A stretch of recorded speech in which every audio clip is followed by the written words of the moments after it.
C'est mon péché mignon, les amis. Vous le savez, c'est votre péché mignon aussi. Je ne parle pas de ce délicieux poulet au curry que je mangeais déjà au dernier React politique.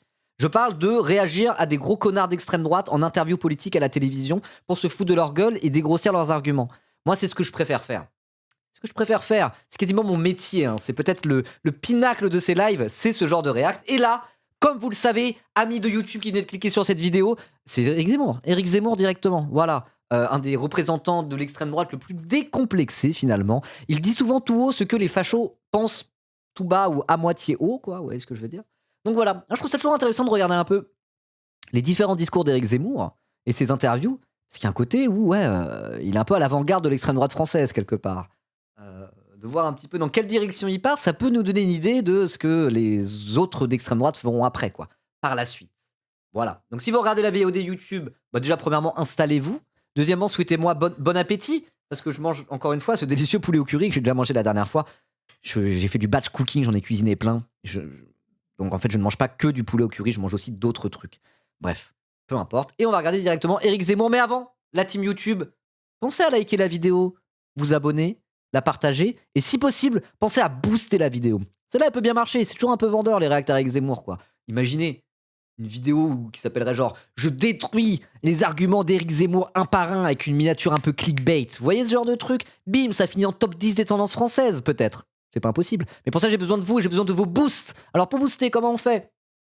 Alors, trop chiant, je suis désolé de faire comme ça pour ceux qui sont sur Twitch. Faut être sur tablette ou PC ou portable, faut être sur l'appli YouTube. Tu likes, une fois que t'as liké, tu peux booster. Voilà, donc n'hésitez pas. T'as trop besoin de te justifier pour que ça soit vrai? De quoi? Qu'est-ce que j'ai fait? Je ne mange pas que du poulet. C'est vous le chat, vous étiez en mode il mange que du poulet curry celui-là, qu'est-ce que c'est cette histoire? Il mange quoi par du poulet curry? C'est un hasard. C'est un hasard. Après, c'est trop bon le poulet curry. Bon bref, allez, on y va. Parlons de Zemmour, parce qu'en parlant de poulet, le poulet arrive. Bonjour Éric Zemmour. Bonjour. Merci d'être avec nous sur France Info. Je suis Éric Zemmour. Je suis Éric Zemmour. Éric Zemmour, il parle comme ça. J'aurais bien limité un peu ça, j'ai un Zemmour un peu. Paul. Bonjour à tous. Vous rééditez aujourd'hui votre plus grand succès en librairie, Le Suicide français chez Fayard. Est-ce pour Non mais Fayard, ça préparer- va. Donc Fayard, c'est la maison de Bolloré, la maison d'édition qui a été rachetée par Bolloré. Et du coup, il y a Grasset aussi. Grasset les avait laissés à peu près tranquilles. Et là, il vient de limoger Olivier Nora, patron historique de la très respectable maison Grasset. Donc il y a eu toute une fronde de la part de la petite intelligentsia germanopratine de Grasset, mais pas que, qu'ils ont décidé, parce que David Dufresne aussi s'est barré de Grasset pour cette raison-là. Ils ont décidé de se barrer. Mais Fayard, en fait, ça a déjà été totalement bollorisé de la cave au grenier depuis quelques années. Et Fayard, c'est la maison d'édition de toute l'extrême droite française. Quand je dis l'extrême droite, c'est les hommes et les femmes politiques. Voilà. C'est Fayard qui édite les bouquins de Bardella, c'est Fayard qui édite Éric Zemmour, c'est Fayard qui édite Marion Maréchal Le Pen, etc. etc. Et donc là, qu'est-ce qui se passe? On devait se demander, mais attends, qu'est-ce qu'il fout dans les médias, là, Zemmour? Il a quelle actu? Selon quel droit on lui octroie un passage à la matinale de France Info, qui est quand même une matinale très écoutée en France? Pourquoi? Des gens l'ont dit dans le chat, mais pourquoi ils invitent encore ce blaireau d'Éric Zemmour? Mais voyons, c'est parce son bouquin est réédité, voyons. C'est comme ça, souvent, quand t'es un homme ou une femme politique, une très bonne raison de passer à la télé, et certains écrivent des livres uniquement pour ça, c'est d'écrire un bouquin. Ton bouquin vient de sortir, t'as le droit de faire ta promo, et t'as le droit d'être invité dans des plateaux, des matinales à heure de grande écoute. Et il y en a, c'est vraiment pour ça qu'ils écrivent des bouquins. C'est une manière d'accéder aux plateaux, etc. D'avoir une visibilité nouvelle. Déjà par le livre que t'écris et que tu vends, mais aussi et surtout en faisant la promo, entre guillemets, sur les plateaux télé. Donc là, c'est quoi la strat? Ah on va inviter Zemmour, son livre Le Suicide français, non, c'est l'autre? Je sais plus. A été réédité. Ah c'est une raison pour l'inviter. Il a été réédité parce que Bolloré a décidé de le rééditer et de le revendre et de remettre une pièce dans la machine, quoi.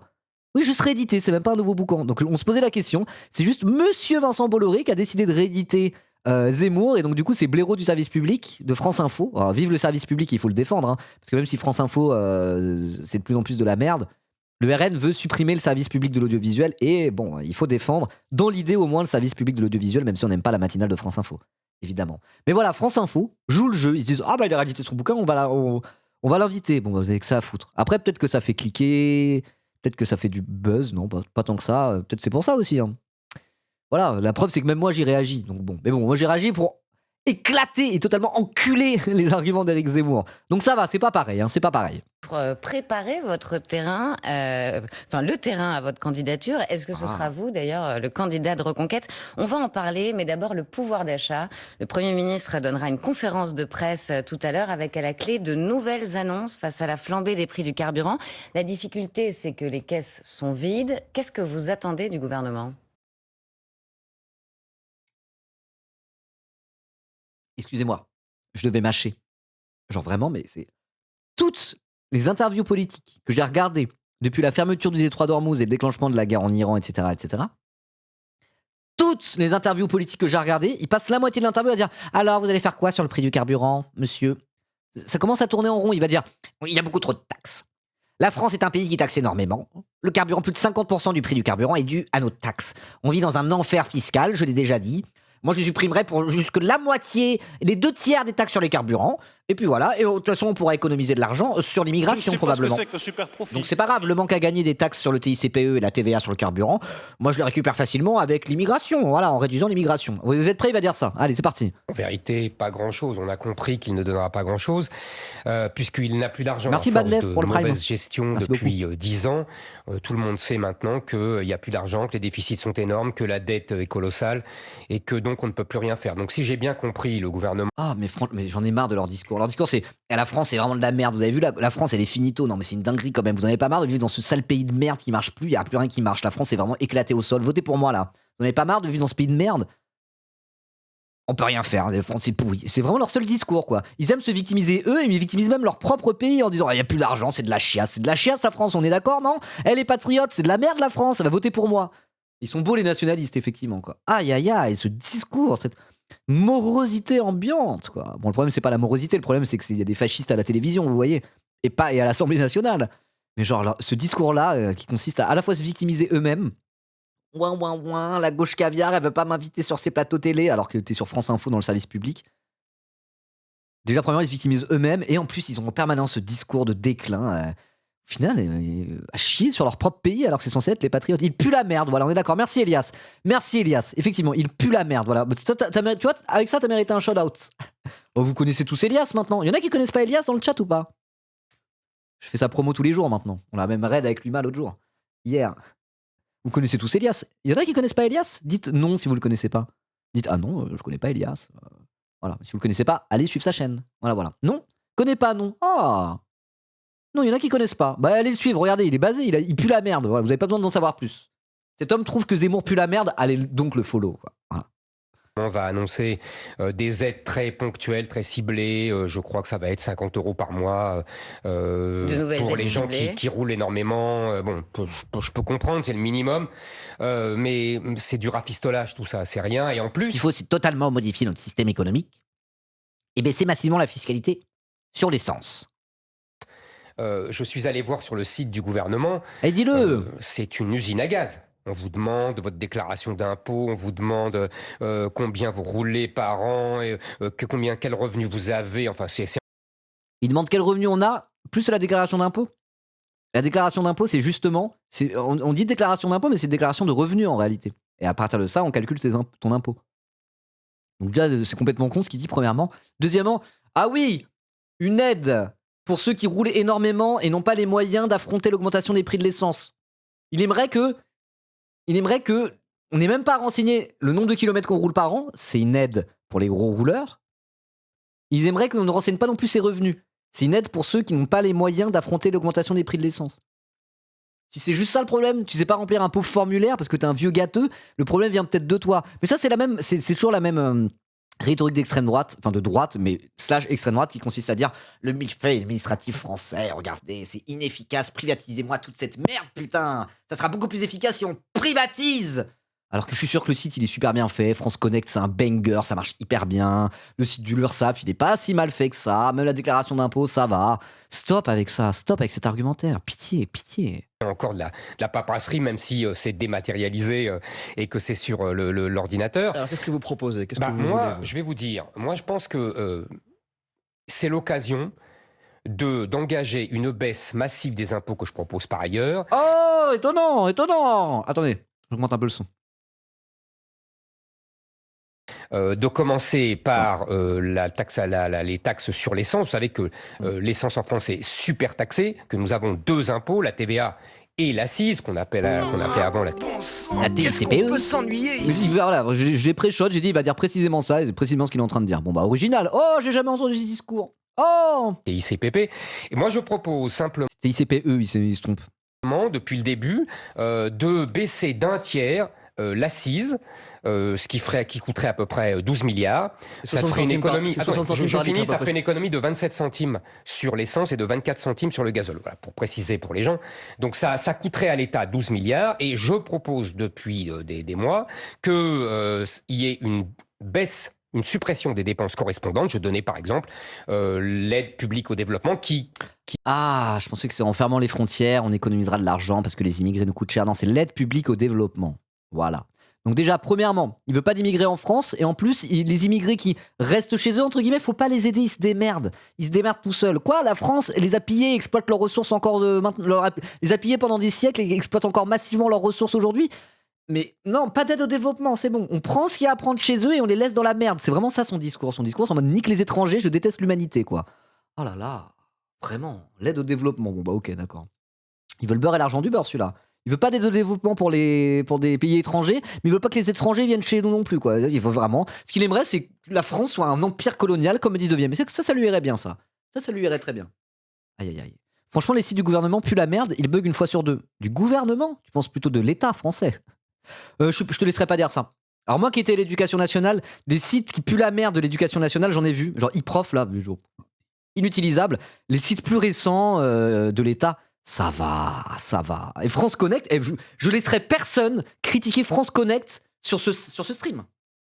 France Travail, ça fonctionne bien. France Connect, c'est un banger, ça fonctionne. Dès que tu vas faire un truc administratif, bam, bam, France Connect, t'es connecté en un clic et tout est relié les uns avec les autres. Ça marche très très bien, France Connect. Voilà, nos ingénieurs ont du talent. Hein. Énorme banger, France Connect. Oui, on est d'accord.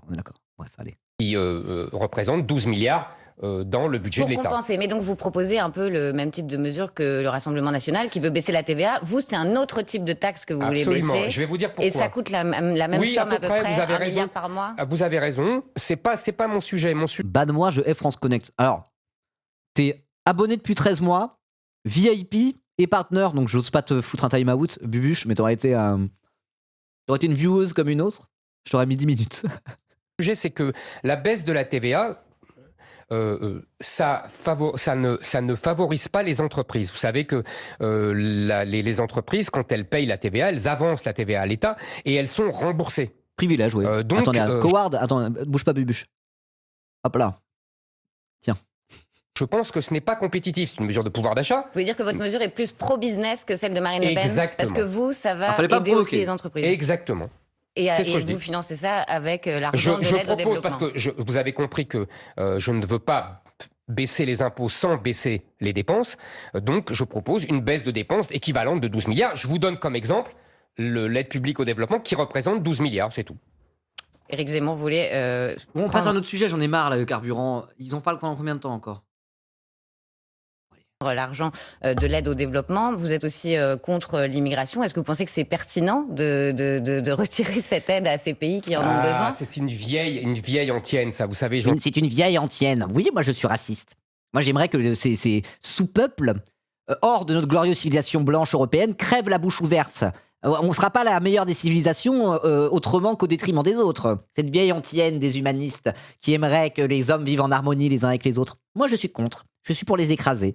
Vas-y, dis-le si t'as des couilles. Attendez, déjà dans les années 80... T'avais déjà 60 ans dans les années 80, frérot. Tu veux pas nous foutre la paix et disparaître de la vie politique? Vieillard. Il y a un seul vieillard que j'accepte en politique, et c'est pas toi. Gauche et même la droite dire que pour ne pas avoir d'immigration, il faut aider ces pays à se développer. En fait, c'est faux. Si vous lisez le livre de Stephen Smith, La ruée vers l'Europe, il vous démontre que c'est le contraire. Quand les pays africains se développent, c'est là qu'il y a le plus d'immigration. Donc ça, il faut oublier ça. Donc vous ne croyez pas à cet argument? Donc je ne crois pas. Cet argument. Il s'appelle comment son connard là? Je vais dire un connard. Je sais pas si c'est cet auteur, mais je l'aime pas. La ruée vers l'Europe, il vous démontre. En fait, c'est faux. Si vous lisez le livre de Stephen Smith, La ruée vers l'Europe. Stephen Smith, La ruée vers l'Europe. Je regarde, je connais pas ce mec. Non, je vais me tenir informé. La ruée vers l'Europe est un essai de Stephen Smith, dans lequel il soutient que l'Europe n'en est qu'à l'aube des grands mouvements migratoires en provenance de l'Afrique. Ok, c'est sorti chez Grasset en 2018. Ah, okay. Le livre a suscité la polémique dans les médias et a été très critiqué par le monde académique. Le monde académique, on ne parle pas des gauchistes, qui lui reprochent son manque de rigueur scientifique et son ton inutilement alarmiste, qui penche selon certains d'entre eux vers le fantasme, voire la xénophobie, et le test comme le grand remplacement. Bah, c'est fou ça, hein. Bizarre. Ah non, excusez-moi, on est sur Wikipédia. C'est rempli que par des gauchistes en fait. Ok, Wikipédia est biaisé parce qu'il n'y a que des gauchistes. J'avais oublié. Non, j'ai rien dit. Ils ont dit quoi, Grokipédia? Ça existe encore, Grokipédia?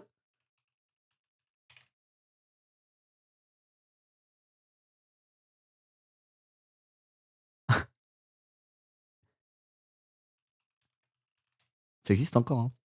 Stephen Smith. Quoi? C'est lui? Ah, j'ai la flemme, le site il est dégueulasse quoi. Bon, d'accord, hein. D'accord.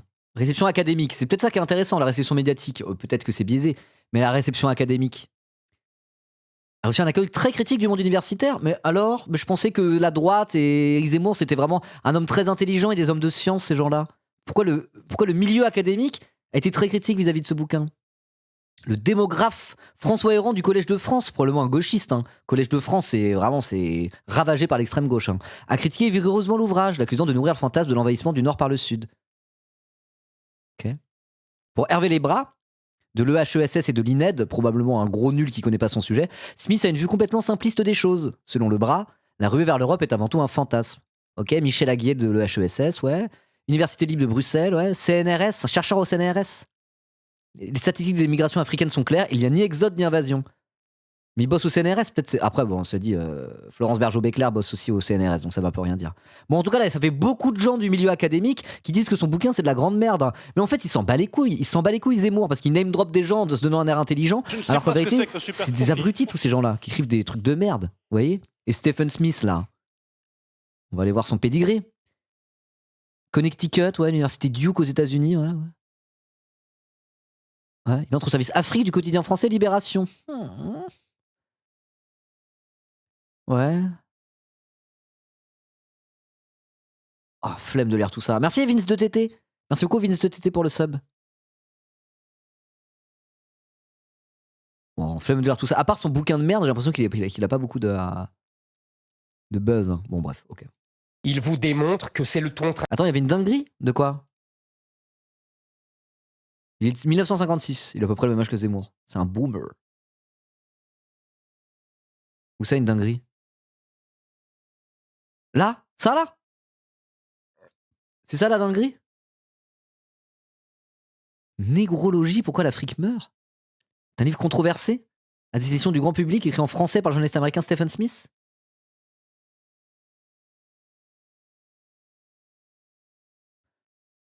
Il cherche à expliquer cet état de fait en réhabilitant l'Afrique comme actrice de sa propre histoire.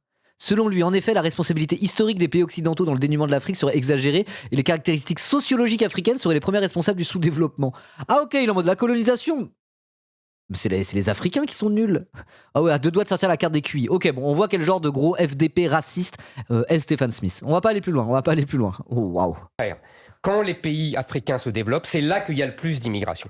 Donc ça, il faut oublier ça. Donc vous ne croyez pas à cet argument? Donc je ne crois pas. Cet argument a été absolument démonté, si j'ose dire. Il n'est pas valable. Donc il a été démonté par un ouvrage qui a été reçu de manière extrêmement critique par le milieu universitaire et académique. Ça serait comme dire, le vaccin ne fonctionne pas, l'hydroxychloroquine permet de soigner le coronavirus, ça a été démontré par le grand Didier Raoult. Voilà, c'est vraiment l'équivalent de dire ça, hein. Le mec qui l'a sorti, ça a l'air d'être le Didier Raoult de la démographie et de l'immigration, hein. Salut Amphibiante, comment ça va? C'est faux. Donc il faut Attends, je te fais un shout-out aussi. l'immigration. Allez, shout-out pour tout le monde. L'aide publique au développement. Allez, follow tout le monde là. Moi, je trouve ça humiliant pour les Africains. Je veux dire, la Corée du Sud, elle n'a pas d'aide publique au développement et elle est devenue une des puissances économiques les plus importantes du monde en 5 ans. La Corée du Sud, elle était un peu alliée avec le bloc impérialiste capitaliste américain pendant la guerre froide parce qu'il y avait la guerre de Corée. Ils sont en collaboration commerciale avec les États-Unis. Les États-Unis sont pas arrivés pour piller leurs ressources et leurs matières premières de la même manière qu'ils l'ont fait pendant des siècles en Afrique. C'est pas tout à fait la même chose. Longtemps. On va alors rester au Moyen-Orient. Quand l'Algérie devient indépendante, le niveau de vie de l'Algérie est supérieur à celui de la Corée du Sud, voyez. On va rester au Moyen-Orient. Mais le niveau de vie de l'Algérie, c'était les colons français en Algérie, quoi. Il y avait une loi qui différenciait les Algériens des colons, des pieds noirs, et qui les mettait dans une catégorie d'indigènes, de sous-citoyens, littéralement. Ouais. Oui, n'importe quoi, c'est archi grave. Mais encore une fois, genre, mais moi je connais les chiffres, regardez, comparez la Corée du Sud, l'Algérie avec le Kenya, je sais pas, je dis un pays au pif. Le rapport, ah ouais, super, c'est vraiment le demi-habile originel, Zemmour. Il se donne des grands airs de mec cultivé, intelligent, mais quand tu creuses 30 secondes, il dit grave de la merde en réalité. C'est un bouffon, hein, vraiment. Trump a affirmé hier que les négociations avec l'Iran sont. Moi, je suis pas un intellectuel, je me targue pas le fait d'être un intellectuel. Zemmour, il fait semblant d'être un intellectuel. Quand on connaît des gens qui sont vraiment des intellectuels, enfin des universitaires, des gens qui sont des historiens, par exemple. Moi, j'ai un ami historien, vous voyez, c'est un prof d'histoire, mais c'est vraiment, il a cette vibe d'historien, quoi. Genre, c'est un mec qui connaît la discipline qu'est l'histoire. C'est pas il connaît l'histoire en mode genre, il connaît bien l'histoire de France. Il sait ce que c'est que être un historien. Il a une approche d'historien dans sa manière d'appréhender les choses. Vous voyez ? Et quand tu compares ça, mais juste, c'est pas un grand intellectuel, hein, mais juste un historien, n'importe quel historien, avec les méthodes qu'ils ont, l'appréhension qu'ils ont de l'étude de l'histoire. Tu compares ça avec un Zemmour. Mais wesh, Zemmour. Vraiment, Zemmour, c'est un mec qui est anti-histoire. Il est contre la discipline de l'histoire. Vous savez peut-être qu'il y a Marc Bloch. C'est comme ça qu'on dit ? Bloch ? Je sais pas comment ça se prononce. Qui va être panthéonisé bientôt. C'est un grand historien qui a totalement changé l'approche qu'on a de l'étude de l'histoire en France. C'est Bloch, on dit bien Marc Bloch. Il va être panthéonisé dans pas longtemps. Et c'est un monument de l'étude de l'histoire en France. Quoi. C'est l'épistémologie de l'historien. Voilà, c'est un mec qui a travaillé sur la discipline de l'étude de l'histoire. Quoi. Et en plus, il était résistant. Il s'est fait tuer par les nazis pendant la résistance, alors qu'il écrivait son magnum opus, plus ou moins. Je connais pas hyper bien Marc Bloch. Je le connais pas hyper bien. Voilà, mais j'en parlais avec mon ami historien il y a pas longtemps. Quoi. Et Marc Bloch, justement, ce qu'il a fait, c'est en mode, il a un peu changé l'approche de l'histoire pour justement décorréler les études historiques d'une forme de roman national qui jusque-là était quand même assez structurant dans les études historiques. Quoi. Voilà, d'être en mode genre, on va essayer de repenser le passé. Parce qu'en fait, il y a des trucs qu'on a mal pensé parce qu'on l'a pensé par rapport à une forme de roman national. Quoi. De ce que j'ai compris, c'est un petit peu ça. Il a vraiment révolutionné la discipline historique, justement, en ayant cette espèce d'approche, en la rendant une approche plus scientifique et qui n'hésite pas à, on va dire, revoir un peu notre analyse du passé pour la remettre à jour. Quoi. Vous voyez, c'est un peu ça. De ce que j'ai compris, c'est vraiment ça l'apport qu'il a fait à la discipline. Quoi. Voilà. Et Zemmour, c'est l'exact inverse. Zemmour, il était en mode genre, je pense qu'on doit refaire l'événement, un roman national. Les manuels scolaires, on doit les refaire. On devrait faire comme La Palisse. C'est ça, c'était La Palisse à l'époque. Les manuels scolaires, voilà, au début du XXe siècle, à la fin du XIXe, il y avait écrit « Tu aimeras ton pays, la France, car c'est le meilleur des pays. » Et quand il a eu ce genre de prise de position, Lavis, j'ai confondu. C'est quoi La Palisse alors ? Je sors ça d'où ? Quand il avait pris cette position, c'est une position qui était anti-histoire, quoi. C'est une position qui va à l'encontre, littéralement, de comment les historiens travaillent, quoi. Et après, il fait le grand intellectuel, alors que c'est un anti-intellectuel, finalement. Son truc non, il faut remettre le roman national au cœur des préoccupations historiques, au lieu d'avoir une approche d'historien et de tenter d'apprendre à nos jeunes têtes blondes de nos écoles, quand ils étudient l'histoire, d'étudier des documents et avoir une approche d'historien et pas juste répéter bêtement le roman national. Lui, il aimerait au contraire plus de roman national, Zemmour, et donc moins d'histoire. Une approche ascientifique de l'histoire est biaisée. Et là-dessus, ça en fait un anti-intellectuel. Et lui qui se présente comme un mec cultivé et fan d'histoire, en vérité, sur le sujet de l'histoire précisément, c'est un anti-intellectuel, un anti-historien. Et n'importe quel historien vous le confirmera en réalité. C'est pas moi qui le dis. Voilà. Et vous respectez La Palisse ? Mais c'est quoi La Palisse du coup ? C'est dire des trucs évidents, le Captain Obvious de l'époque. Ok, d'accord. Phase finale, tout en menaçant à nouveau de représailles si un accord n'était pas trouvé, tandis que l'Iran continue de contrôler, on le sait, le détroit d'Ormuz, ce qui a d'énormes conséquences sur l'économie mondiale. Est-ce que c'est à cause de Donald Trump si on se retrouve dans cette situation ? Est-ce que vous êtes toujours admiratif de lui ? Alors, on va voir. Moi, je dirais que c'est la faute de Donald Trump et Israël. Attendez, je ne mélangeais pas tout. Moi, j'ai expliqué depuis le début que je pense que Donald Trump est l'incarnation américaine d'un grand mouvement occidental dont je suis l'incarnation française, qui est le réveil des peuples, le réveil identitaire des peuples occidentaux. Ok. Donc il continue de sucer Trump. Il est bête ou quoi ? Plus personne aime Trump en France. Des Trumpistes, il n'y en a plus. Hein. Sur sa politique intérieure, c'est-à-dire immigration et lutte contre le wokisme, les deux mamelles, si j'ose dire, du Trumpisme. Mais il a contre-ton de l'histoire, hein, ce FDP. Woke is back. Allô ? Woke is back. C'est fini le backlash. Woke is back, les amis. On arrive. J'approuve tout à fait. Oui. Maintenant, sur la politique... Vous aviez dit que la politique de Donald Trump était globalement positive il y a quelques mois. Sur le plan intérieur. Oui, sur le plan intérieur, je continue de le dire. Sur le plan intérieur, est-ce que vous trouvez que c'est patriote et que ça sert les intérêts américains quand vous avez un président qui déclenche des guerres qui font augmenter les factures des Américains? Oui, merci. On ne peut pas séparer la politique intérieure de la politique extérieure, surtout comme un pays aussi impérialiste que les États-Unis, où en fait la politique intérieure a toujours été dépendante de leur politique extérieure. À un moment donné, le niveau de vie élevé en moyenne des Américains par rapport aux autres pays du continent, enfin des États-Unis par rapport aux autres pays du continent américain, c'est dû à quoi? C'est dû au fait qu'ils ont pillé et colonisé, enfin pas colonisé au proprement parler, mais l'impérialisme américain a mis sous tutelle pendant des siècles l'Amérique du Sud pour en faire leur fournisseur de matières premières et de bouffe, typiquement, et de ce genre de choses comme ça. Et je veux dire, le niveau relativement élevé de vie des Américains, on pourrait dire que c'est de la politique intérieure, mais il n'y aurait pas eu ça s'ils n'avaient pas pillé la moitié du monde, et notamment tout le continent sud-américain. Donc en vrai, décorréler une politique intérieure d'une politique extérieure, déjà, premièrement, c'est complètement con. Deuxièmement, surtout pour les États-Unis, qui est un pays impérialiste, quoi. Voilà.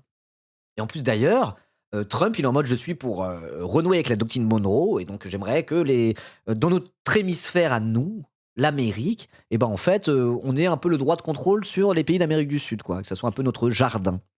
Voilà. Donc bon. Décorréler les deux en disant non, mais moi j'aime bien comme il est anti-woke et à l'international, c'est vrai qu'il est pas fou. L'un va avec l'autre, abruti. 4% d'inflation en avril aux États-Unis sur un an. Salut, sur l'alimentaire, sur l'essence. Ah mais attends, il y a trop de gens dans le chat là, je suis obligé de faire des shout-outs à tout le monde. Aïe aïe aïe aïe aïe aïe. Attends, mais il y avait Archie aussi tout à l'heure, j'ai pas fait de shout-outs. Ah merde. Est-ce que j'ai le droit de... Il y a tout le monde là. Il y a tout le monde qui est là.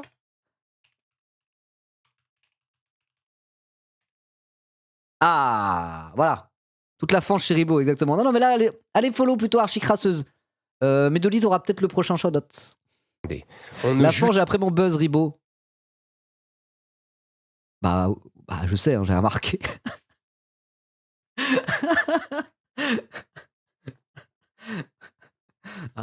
Pas une politique étrangère. Je plaisante. À l'aune à vous. Vous faites des avec grand plaisir. Avec grand plaisir. Sur le pouvoir d'achat. Ça, c'est une vision courte vue. Excusez-moi, quand on est un homme d'État, on regarde la géopolitique. Après, il y a des conséquences qu'il faut gérer, mais on ne juge pas une politique étrangère. Dans ce cas-là, le général de Gaulle, quand il a donné l'indépendance à l'Algérie, on a perdu le pétrole algérien, vous voyez. Donc ça a fait une augmentation des prix du pétrole, et donc c'est ridicule de raisonner comme ça. Et sur le plan géopolitique, c'est un succès, vous trouvez? Mais sur le plan de politique intérieure, c'est un succès. Je maintiens.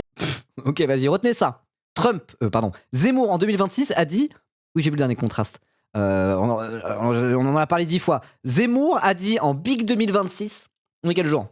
Il a dit ça un 21 mai 2026, il a dit sur le plan intérieur, la politique de Trump est un succès. Ok, on en reparle au moment des midterms où il va se prendre la branlée de sa vie peut-être. Comment ça se fait que les Américains ne sont pas contents et qu'ils sont très déçus par Trump? Pour beaucoup, y compris certains de ses électeurs, et qu'ils risquent de se prendre une branlée aux midterms. C'est pas sûr, hein, mais ils risquent. Bizarre, hein? Est-ce qu'il serait pas complètement con, Zemmour, encore une fois? La réponse est oui. Non, c'était oui. Quand il y a des villes comme Miami et Los Angeles dont la population diminue parce qu'on a renvoyé suffisamment d'immigrés, moi je dis c'est un point positif. Quand ils luttent contre le wokisme dans les universités, dans les entreprises, j'approuve. Bon, je repose ma question sur l'Iran.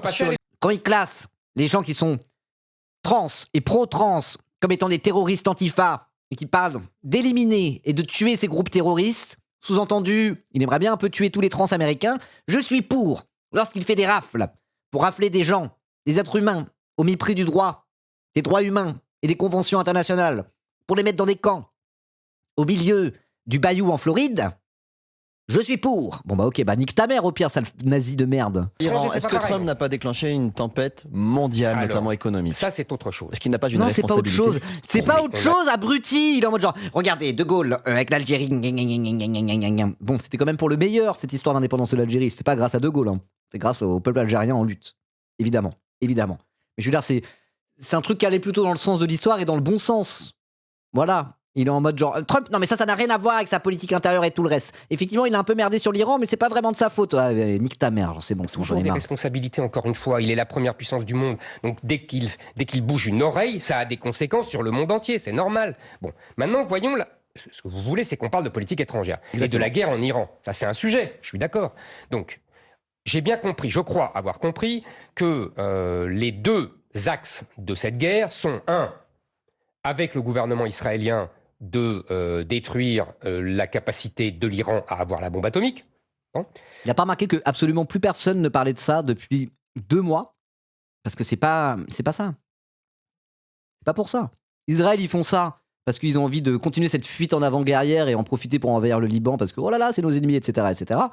Et les États-Unis, bah je sais pas, Trump, il a peut-être juste suivi Israël en se disant ça sera réglé en quelques jours. J'ai montré que c'est moi qui ai les plus grosses couilles, comme j'ai fait au Venezuela, et en fait ça marche pas. Ah oui, il est sous Internet Explorer, ce bâtard. Hein. 2. Faire tomber le régime des Shahs d'Iran, non pas des Shahs d'Iran, faire tomber le régime des ayatollahs, qui est un régime islamiste. Et je suis pour la fin du régime. Je suis pour le retour du Shah d'Iran. C'était un roi vendu aux États-Unis. J'aime les rois, j'aime être vendu aux États-Unis. Ramenez-moi le Shah. Je vais lui sucer la bite devant vous. Allez-y, allez-y. C'est l'objectif géostratégique de l'Amérique toute seule, dans son grand combat contre la Chine, qui est le... Ah non, c'est pas ça qu'il dit, pardon. Vraiment fondateur du 21e siècle. Cette guerre entre les États-Unis et la Chine, c'est l'équivalent de la guerre entre l'Angleterre et l'Allemagne qui a conduit à la Première Guerre mondiale. Vous voyez, le fameux piège de Thucydide. Donc, dans cette guerre-là, qui nous dépasse tous... Ça me dépasse pas, moi, c'est bon, j'ai choisi mon camp. Hein. J'ai choisi mon camp dans cette guerre, je ne me sens pas dépassé. J'ai un temps d'avance sur les autres, peut-être. Les États-Unis veulent prendre, si j'ai bien compris, les fournitures de pétrole de la Chine. C'est comme ça qu'ils ont pris le Venezuela avec Maduro, c'est comme ça qu'ils ont chassé les Chinois du canal de Panama, c'est comme ça, même le Groenland est dans cette grande stratégie, et l'Iran, qui était le premier fournisseur de pétrole de la Chine, là aussi est ciblé à cause de cela. Alors pourquoi il va chouiner ses Xi Jinping en mode tu peux m'aider Xi Jinping à sortir du bourbier iranien ? En échange, je lâche quelques concessions sur Taïwan. S'il te plaît Xi, j'ai merdé. S'il te plaît, aide-moi. Bizarre, hein ? Il a mis ça pour mettre Xi Jinping à genoux ? Trump ? Mais c'est raté. Donc encore une fois, Trump est un gros loser de merde, il est nul à chier, il pue la chiasse, en plus d'être un putain de fasciste en puissance. Et un vieux sénile complètement zinzin. Voilà, il n'y a rien d'autre à dire. Hein. Pas que Donald Trump a réussi. Oui, il a dit le Groenland. Pour l'instant, les Iraniens, avec une grande intelligence tactique, puisque si j'ai bien compris aussi, ils s'attendaient à ce que les Israéliens et les Américains éliminent leurs principaux dirigeants et ont organisé leur système de direction de façon très décentralisée, ce qui fait que le pays tourne quand même malgré le renouvellement, si j'ose dire, des dirigeants. Vous reconnaissez que sur le plan extérieur, d'un point de vue géopolitique, c'est un échec. Si vous voulez, je ne dis pas que c'est un échec, je dis qu'il est... Ok Macron, je ne dis pas que c'est un échec. Je dis que ça n'a pas fonctionné. Ouais, bah oui, bon, ok. Et qu'il n'a pas réussi. Il n'a pas réussi. Je viens littéralement de le faire. Je dirais pas que c'est un échec. Je dirais qu'il n'a pas réussi. Il a dit ça mot pour mot. Il a fait une Macron. Il a vraiment fait une Macron. Ah, ce bozo, hein. Mais vraiment, les Zemmour, dire qu'à un moment donné, on se disait « Ouh là là, il va dépasser Marine Le Pen et grand remplacer le RN pour qu'au final, il soit finito et merdique comme ça. » Genre, ça commence à se voir sacrément fort que Zemmour pue la merde et il est nul, il est mauvais. Hein. Qui non plus a arraché ce que j'avais approuvé, je vous le dis franchement, la Russie de la Chine. Vous savez, pour faire ce qu'avaient fait Nixon et Kissinger en 72 à l'envers. Ils avaient arraché la Chine à l'URSS de l'époque. Là, aujourd'hui, il a tenté d'arracher la Russie à la Chine et il a échoué aussi pour l'instant. Éric Zemmour. On ne réussit pas toujours, vous savez. Alors que les témoignages et les plaintes pour violences sexuelles s'accumulent contre Patrick Bruel. Oh là, c'est sans transition, comme on dit. Sans transition, le chanteur... Ça te fait rire ? Ça te fait rire ? Ça te fait rire l'affaire Patrick Bruel ? Ça te fait ricaner, hein ? C'est pas un sujet grave du tout, hein. Les viols sur mineurs, non, tranquille. Ça te fait marrer, toi. Conteste les faits qui lui sont reprochés, continue de se produire sur scène. Doit-il cesser ? C'est ce qu'estime le maire socialiste de Paris, Emmanuel Grégoire. On l'écoute hier sur France 2. Je crois que oui, il devrait faire une parenthèse dans sa carrière, le temps que la justice soit rendue. Il y a une accusation, je ne sais plus qui c'est. C'est une actrice ? Une présentatrice ? C'est qui déjà ? J'ai pas trop suivi l'affaire Patrick Bruel. Je vous l'avoue, j'ai pas trop suivi ces derniers temps. Mais il y a une accusation, je crois que c'est une actrice. Ah, c'est Flavie Flamand, c'est ça. Flavie Flamand l'a accusée de s'être fait violer par Patrick Bruel quand elle avait 16 ans. Elle a porté plainte et tout, quoi. Et oui, voilà, il y a plus de 30 plaintes, mais là je pensais à celle de Flavie Flamand parce que là elle était mineure à l'époque des faits. Voilà. La présomption d'innocence doit être garantie. Et en plus, voilà, sans transition, alors que ça fait 15 minutes qu'il parle d'un violeur pédophile Trump. C'est vrai, en vrai, la transition. C'est vrai qu'elle aurait pu faire la transition en disant eh bien, en parlant de violeurs comme Donald Trump, parlons maintenant de Patrick Bruel, monsieur Zemmour. Qu'est-ce que vous en pensez de Patrick Bruel? Vous l'aimez bien, vous, non? Aïe, aïe, aïe, aïe. Bon, allez, Emmanuel Grégoire, vas-y, dis-nous tout, monsieur le maire. De Paris, Emmanuel Grégoire, on l'écoute hier sur France 2. Je crois que oui, il devrait faire une parenthèse Zemmour aussi, dans sa carrière, aussi, le temps que la justice soit rendue. La présomption d'innocence doit être garantie, mais y compris pour la sérénité de sa défense. Quoi? Eastman Productions ER? Wesh, il est sérieux, lui? Et Patrick Bruel est quoi? Ça commence par un J. Il est juif. Oh! Tu vas te prendre un ban live pour antisémitisme? Qu'est-ce qu'il me raconte, celui-là? Follower depuis le 26 janvier 2026? Qu'est-ce que tu foutais chez moi, en fait? Va te faire enculer. Oh, waouh! Qu'est-ce qu'on en a branlé? C'est quoi le rapport? Les juifs, c'est des violeurs, c'est ça? Bah super. T'es tombé sur le mauvais stream pour dire ça. Je pense qu'effectivement, il devrait se retirer. On va bien niquer ta mère. Est-ce que Patrick Bruel, selon vous, Éric Zemmour, doit prendre la décision de se retirer de la scène? Écoutez, moi, j'aurais réagi exactement à l'inverse de monsieur Grégoire. J'aurais dit, mais j'écoute ses propos, et j'aurais dit, justement, la justice... vous savez, c'est quelque chose de très civilisé, la justice. Ça veut dire... Pas les mamans, bah toi aussi nique ta mère, tiens. Ça va! On peut pas dire nique ta mère à un antisémite fan de je sais pas qui, je sais pas quoi. Vous cassez les couilles, voilà, c'est bon. Oh, tranquille, pas les mamans. Bah ça dépend la maman de qui, voilà. Une procédure, ça veut dire un procès équitable, avec des défenseurs, avec des accusateurs, avec un juge qui normalement est impartial. Ça demande du temps. C'est pas, on jette pas un homme comme ça avec des accusations dont on ne sait pas si elles sont exactes. On est en 2026, abruti. Il croit vraiment dire laissons la justice faire son travail, on sait pas, le tribunal populaire ça marche pas, il y a une justice qui existe, pourquoi la justice ça fait combien d'années? Ça doit faire 15 ans qu'on a ce débat là. C'était depuis MeToo. C'était quand MeToo déjà? Je me souviens plus exactement. C'était il y a longtemps MeToo. Le mouvement MeToo. 2007. Mais en particulier depuis 2017 avec l'affaire Weinstein, alors là pour le coup plus personne n'est passé à côté. Ça fait 10 ans qu'on n'est plus dans cette méta-là, en fait. 2007, c'était le tout début, mais en vrai, on n'en a pas trop entendu parler en France à cette époque, quoi. Ça fait 10 ans que plus personne ne croit à ce discours-là et que, justement, ça a quand même été plus ou moins démontré, l'inefficience de la justice à traiter les affaires de VSS, encore plus quand c'est des hommes qui ont une position dominante dans la société, que c'est des trucs qui étaient il y a longtemps, dans une forme d'impunité et d'omerta, de par la position dominante qu'ils ont dans la société, et de l'aura qu'ils ont autour d'eux. Et donc du coup, si t'as pas un peu le call-out et le tribunal populaire, entre guillemets, pour faire un peu avancer les choses, ça ne fonctionne pas. Et ça fait au moins 10 ans que, en vérité, les choses ont évolué et qu'une bonne partie de la société, et ça dépasse même maintenant en vérité le cadre de la gauche, hein. Parfois les choses avancent petit à petit et là-dessus on peut dire que voilà, les choses ont un peu évolué dans le bon sens, même si à chaque fois il y a des backlash et du coup c'est plus compliqué que ça, parce que les masculinistes ont émergé depuis, et machin bidule, et l'anti-wokisme et l'anti-féminisme, et c'est compliqué quoi, mais je veux dire, en tout cas il y a eu un grand moment comme ça, féministe, et en particulier axé sur les VSS et les call-out et les trucs comme ça quoi. Je veux dire, on n'est plus à ce débat-là, et lui il sort les arguments que les droitards sortaient il y a 15 ans, et déjà c'était faiblard quoi, c'est bon, ça va. Il y a une dizaine de plaintes, il y a un effet d'accumulation. Très bien, mais moi je ne suis pas juge, je ne suis pas magistrat, donc il a le droit à un procès comme tout citoyen. C'est trop facile de dire voilà, on l'accuse, etc. Donc, oui, mais où est-ce que vous placez la ligne? Où est-ce que vous placez la ligne entre la présomption d'innocence et la responsabilité publique? Il a jamais réfléchi à ça. Mais bon, moi j'ai violé des gens, ok? À l'époque. Ça m'est jamais trop retombé dessus. Je suis encore sur les plateaux télé à parler à des millions de téléspectateurs. Bon. Voilà, c'est ça mon avis. Peut-être sur scène. Parce que vous dénoncez souvent la gauche morale, la cancel culture, mais quand des personnalités sont visées par des accusations graves, est-ce que vous comprenez aussi Zemmour dénonce la gauche morale et la cancel culture? Il y a des gens de gauche qui dénoncent la gauche morale et la cancel culture aussi.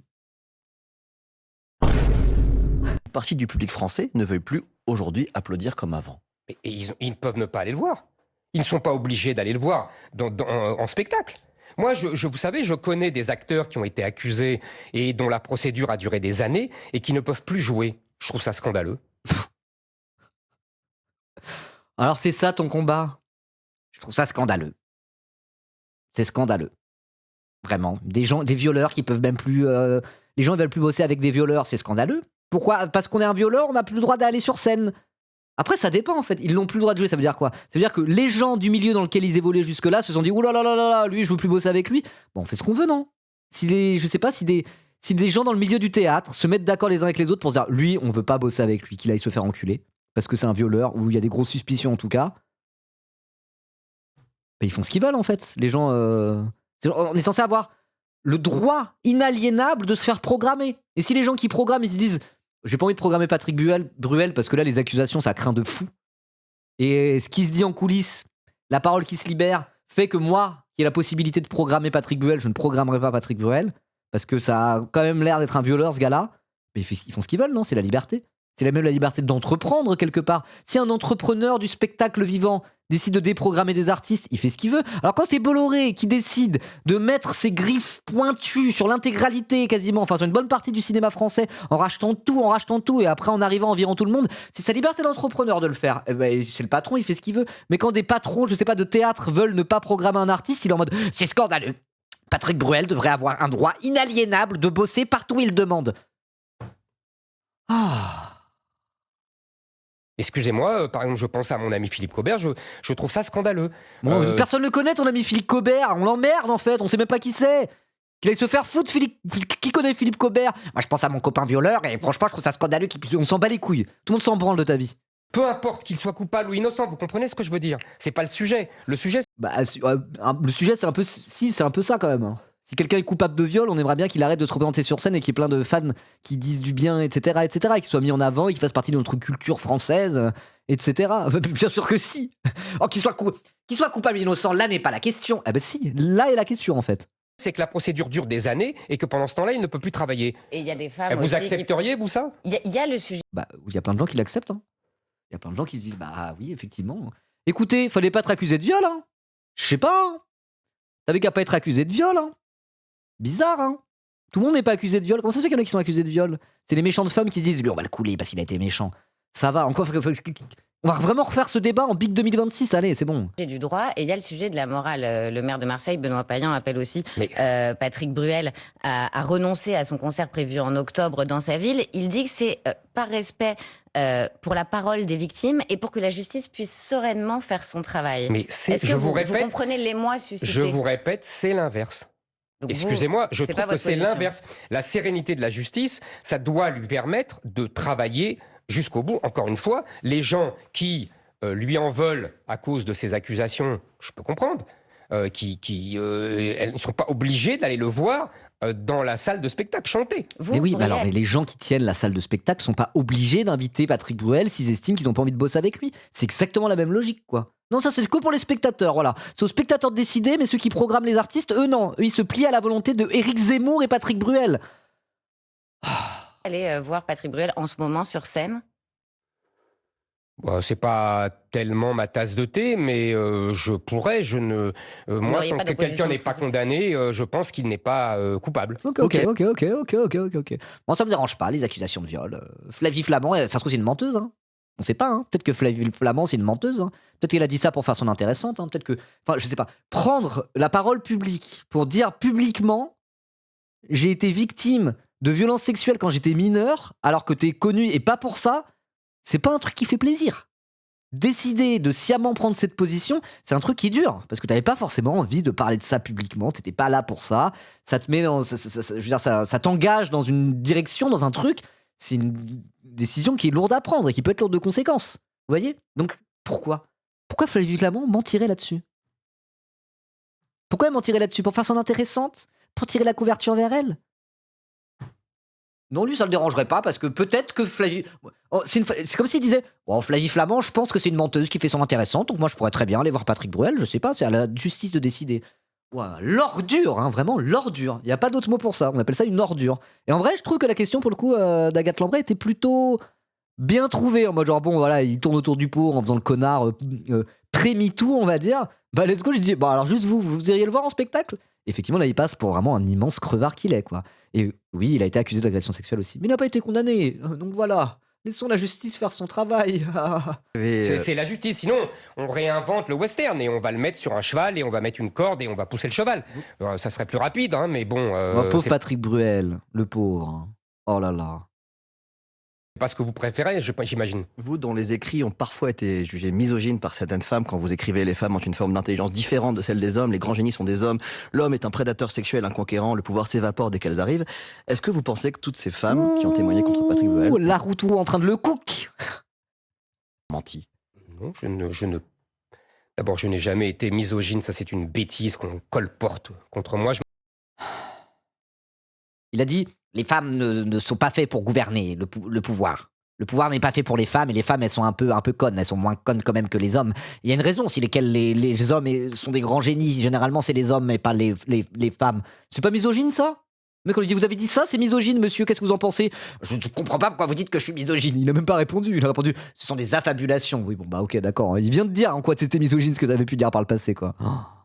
Je me suis battu et avec plutôt une prescience contre l'indifférenciation sexuelle. Et on voit aujourd'hui ce que ça a donné. Donc je maintiens tout ce que j'ai écrit et pas des bouts de phrases qu'on prend comme ça. Mais peu importe. Maintenant, ces femmes, est-ce qu'elles ont... Peu importe. La question de si je suis misogyne, si je suis misogyne ou pas, peu importe. Cette question ne m'intéresse pas. La question est de savoir comment je peux sauver la peau d'un violeur comme Patrick Bruel par solidarité masculine d'agresseur. C'est ça la vraie question, monsieur Laroutourou.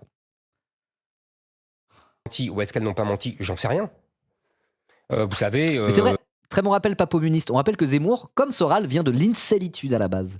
Oui, c'est une espèce de mec misogyne, antiféministe, masculiniste, et c'est un peu comme ça qu'il s'est fait connaître à la base. En tout cas, ses premières grosses positions qu'on peut classer à l'extrême droite, et vraiment outrancière, dégueulasse, c'était effectivement là-dessus, comme Soral. Les femmes peuvent mentir, les femmes peuvent dire la vérité, les hommes peuvent mentir, les hommes peuvent dire la vérité. Si vous disiez les femmes disent toujours la vérité et les hommes disent toujours la vérité, ce serait aussi bête que de dire elles mentent toujours et les hommes... Là, la question qu'on lui a posée, c'est est-ce que vous pensez que ces femmes qui l'accusent de VSS mentent, sachant qu'elles sont 30? Et en mode genre, je ne sais pas, peut-être. Que 30 femmes s'accordent à mentir comme ça serait bizarre quand même, je sais pas. Vraiment, ça va. On ment toujours. Tout ça est imbécile. Encore une fois, il y a des procédures. La justice, c'est quelque chose de... On a entendu votre position. Ouais, ta gueule, merci Agathe Landray, merci. Dis-lui ta gueule, on passe au sujet suivant, de toute façon tu pues la merde. Là, je pense que même sur le plateau, ils sont d'accord avec nous de dire désastreux, Zemmour, misogyne, violeur de merde, quoi. Faire son travail. Ça te fait rire, ça le fait ricaner. Je déteste les femmes.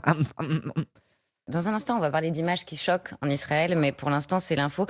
En 1 minute, il est 8h46 et c'est Antoine Geoffin. Je m'en fous d'Antoine Geoffin. Moi, je veux Zemmour, moi. Le 8-30 France Info. Après, bon, eux aussi, c'est des merdes humaines. Oui, mais je veux dire, sur un sujet comme ça, je pense que même eux, il suffit de voir, par exemple, par rapport aux questions qu'ils ont posées, vous voyez, que même eux, ils sont en mode bon, c'est bon, on a très bien compris la position de Monsieur Zemmour, c'est un gros miso, quoi. Genre, voilà, sur des sujets comme ça, j'imagine que Agathe Landray, bon, elle est quand même plus de notre côté que de celui de Zemmour, voilà. Et après, voilà, c'est journaliste de plateau télé insupportable, mais bon. Landray. Tu le traites de violeur au calme. C'est une façon de parler. Non, il n'a pas été condamné. Donc, il est potentiellement, il est accusé de violence sexuelle. C'est vrai, pardon, je devrais laisser la justice faire son travail, excusez-moi. Il porte plainte en diffamation s'il n'est pas content. Paul Laroutureau. Avec Éric Zemmour, président de Reconquête, vous rééditez Le suicide français chez Fayard. On va en parler dans un instant. Mais oui, Zemmour, oui, il est accusé de VSS. Alors, je sais plus exactement cette histoire, mais oui, il avait été accusé de VSS. Et puis bon, à bout d'un moment, quand tu défends des violeurs à longueur de journée, t'es un peu dans la team violeur, finalement. Même si toi, tu l'es pas directement. Voilà, 8 femmes accusent Éric Zemmour. Il y a tout un dossier de Mediapart. On va parler de la vidéo de 36 minutes 33, mais voilà, je me souvenais plus exactement. C'était en 8 mars 2022. Pendant plusieurs mois, Mediapart a enquêté et recueilli le témoignage de 8 femmes qui accusent le candidat d'extrême droite de comportement inapproprié et d'agression sexuelle. Alors, c'est pas viol, a priori, c'est agression sexuelle. Autant pour moi, agresseur sexuel, j'aurais dû dire. 8 femmes. Pour des faits présumés allant de 99 à 2019. Certaines s'expriment face à caméra pour la première fois. Donc voilà, peut-être que ceci explique cela par rapport à Monsieur Zemmour. C'est vrai, je n'aurais pas dû dire violeur, j'aurais dû dire accusé de VSS par 8 femmes différentes. C'est vrai. Mais bon, ça va. Cassez pas les couilles avec ça, quoi. Alors, ces images qui ont ému le monde entier, Paul. Ces images mises en ligne hier par le ministre israélien de la Sécurité nationale. Voilà, c'était 8 menteuses. C'était une chance non négligeable selon Monsieur Zemmour, étant donné que la justice n'a pas statué sur cette histoire parce qu'il y avait prescription. Il y a une chance non négligeable pour que les 8 soient des menteuses qui soient coordonnées pour mentir et le diffamer. Et pour Patrick Bruel, il y a une possibilité tout à fait plausible que ça soit 30 femmes qui soient coordonnées pour mentir et faire couler Patrick Bruel. Bon, ça va. où l'on peut donc voir des militants de la flottille pour Gaza agenouillés après leur placement en détention. Bienvenue en Israël, nous sommes chez nous, a-t-il écrit. Il n'y a pas de prescription sur 2019. Tu vois ce que je veux dire, Zalcher? Ah oui, merci pour ce moment de... Actuellement, il n'y avait pas prescription en 2019. En 99, oui, mais... On va pas expliquer à quel point la justice est inefficiente et la police est inefficiente pour traiter les affaires de VSS, quoi. Ça va, tu m'as compris. En légende de la vidéo dont on écoute un extrait. On a déjà parlé de ça du coup tout à l'heure. Ils sont arrivés avec beaucoup de fierté, comme des héros. Regardez-les. Ce ne sont pas des héros, ce sont des soutiens du terrorisme. Que pensez-vous de ces images? Je pense que ce ministre israélien est un meilleur agent de propagande anti-israélienne que Rima Hassan, de bien loin, bien plus efficace.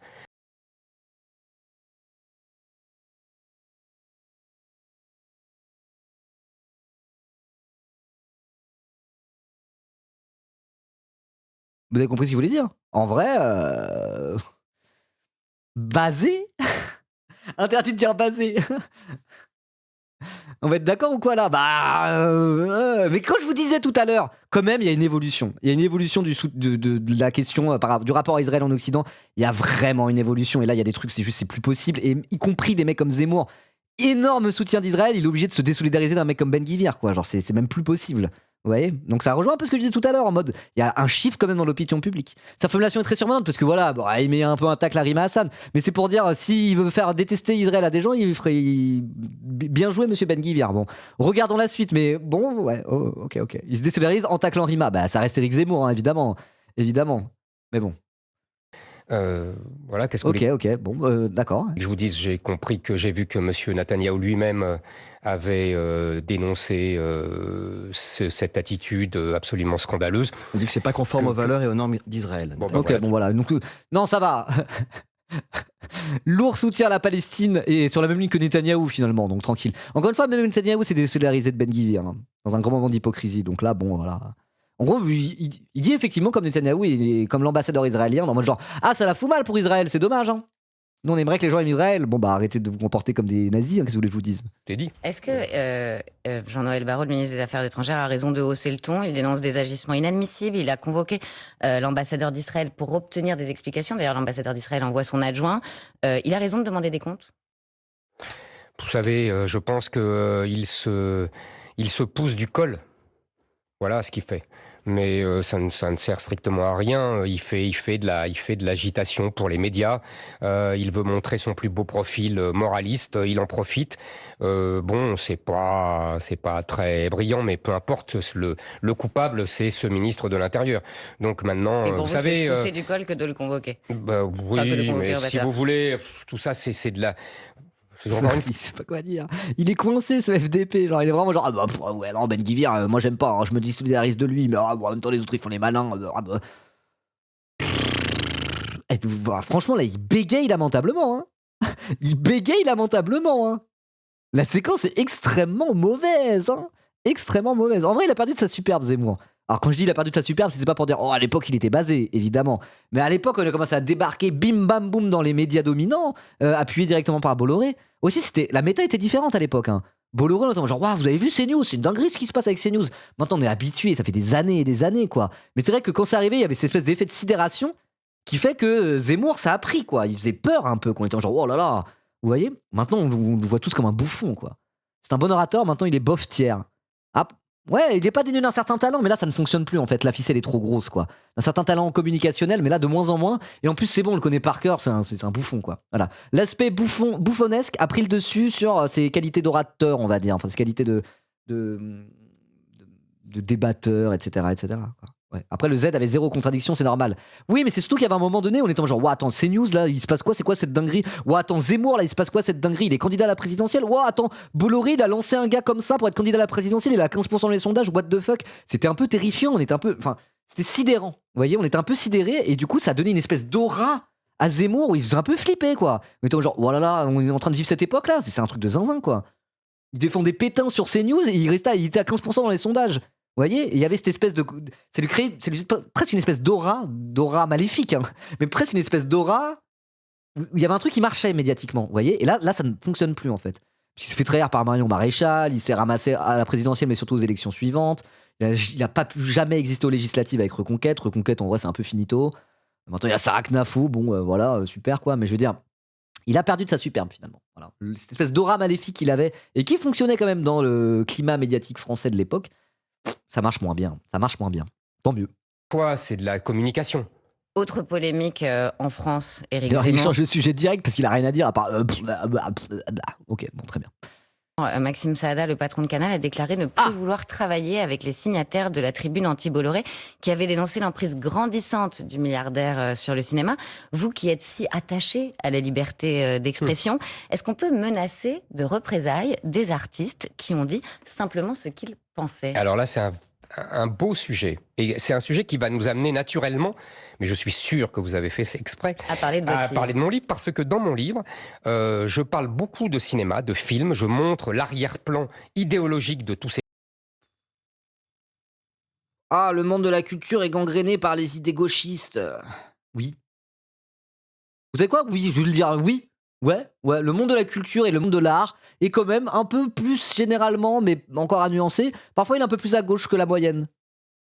Bah oui, parce qu'en fait les artistes, c'est des gens qui souvent ont une forme d'humanisme, de rapport à l'humain, qui est pas forcément le même rapport à l'humain qu'un putain de patron ou un putain de mec qui siège au conseil d'administration d'une multinationale. Eux, ils sont pas humanistes, ils s'en battent les couilles, ils sont là pour faire de la thune et exploiter, et être les meilleurs et écraser les autres. Parfois, quand même, quand on est un artiste, qu'on est dans le monde de la culture, du spectacle vivant, le domaine des humanités, parfois même on appelle comme ça, on a un rapport à l'autre, un rapport à l'humain, un rapport à la vie, qui est pas tout à fait le même qu'un connard de patron, et donc du coup parfois ça fait que c'est un petit peu plus marqué à gauche, les milieux culturels et médiatiques, et ça dans absolument tous les pays en Occident du moins. Parce que l'art de droite c'est de la merde, parce que les droitards ils sont pas là pour être artistes, ils sont là pour vouloir dominer les autres comme des débiles.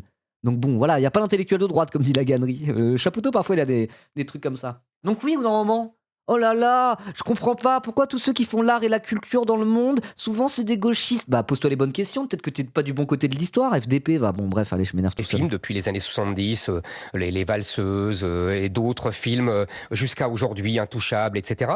Et aussi, j'ai un chapitre spécial consacré au Canal+, qui est né, comme vous vous souvenez, en 1984. Donc c'est très intéressant. En 2 mots, si vous me permettez. Sur ces menaces de Maxime Saada. Oui, je vais y répondre, mais il faut mettre dans le contexte. Mais j'en ai pour 1 minute. T'as pas mis dans le contexte, t'as fait la promo de ton bouquin de merde, c'est bon. Aujourd'hui, Intouchable, le film à 15 piges, j'avoue. Il y en a marre de la diversité au cinéma, c'est la gauche caviar. Voilà, ils font des films sur Suleiman tout en se faisant livrer des Uber Eats. Et c'est pour ça qu'ils veulent l'immigration, pour se faire livrer leurs sushis par des migrants, ils sont bien contents et après ils nous donnent la leçon, nous, les pauvres petits Français qui galèrent à la campagne, dit-il en étant multimillionnaire et en habitant dans le 16e arrondissement de Paris. Ces menaces de Maxime Saada. Oui, je vais y répondre, mais il faut mettre dans le contexte. Mais j'en ai pour 1 minute. Le cinéma français, comme toute la culture, a été pris en main par la gauche depuis 1945. C'était déjà le cas depuis la Révolution française, mais de façon encore plus hégémonique depuis 1945. Mais oui, du coup, il y a peut-être une raison. Non, mais wesh, il est sérieux. Ce serait comme dire, je ne sais pas pourquoi, et je le déplore, les milieux de la finance et du grand patronat ont été pris en main depuis des siècles et des siècles par la droite. Il y en a marre. Il faudrait plus de gauchistes à la tête de multinationales. Bah non, en fait. Bah non.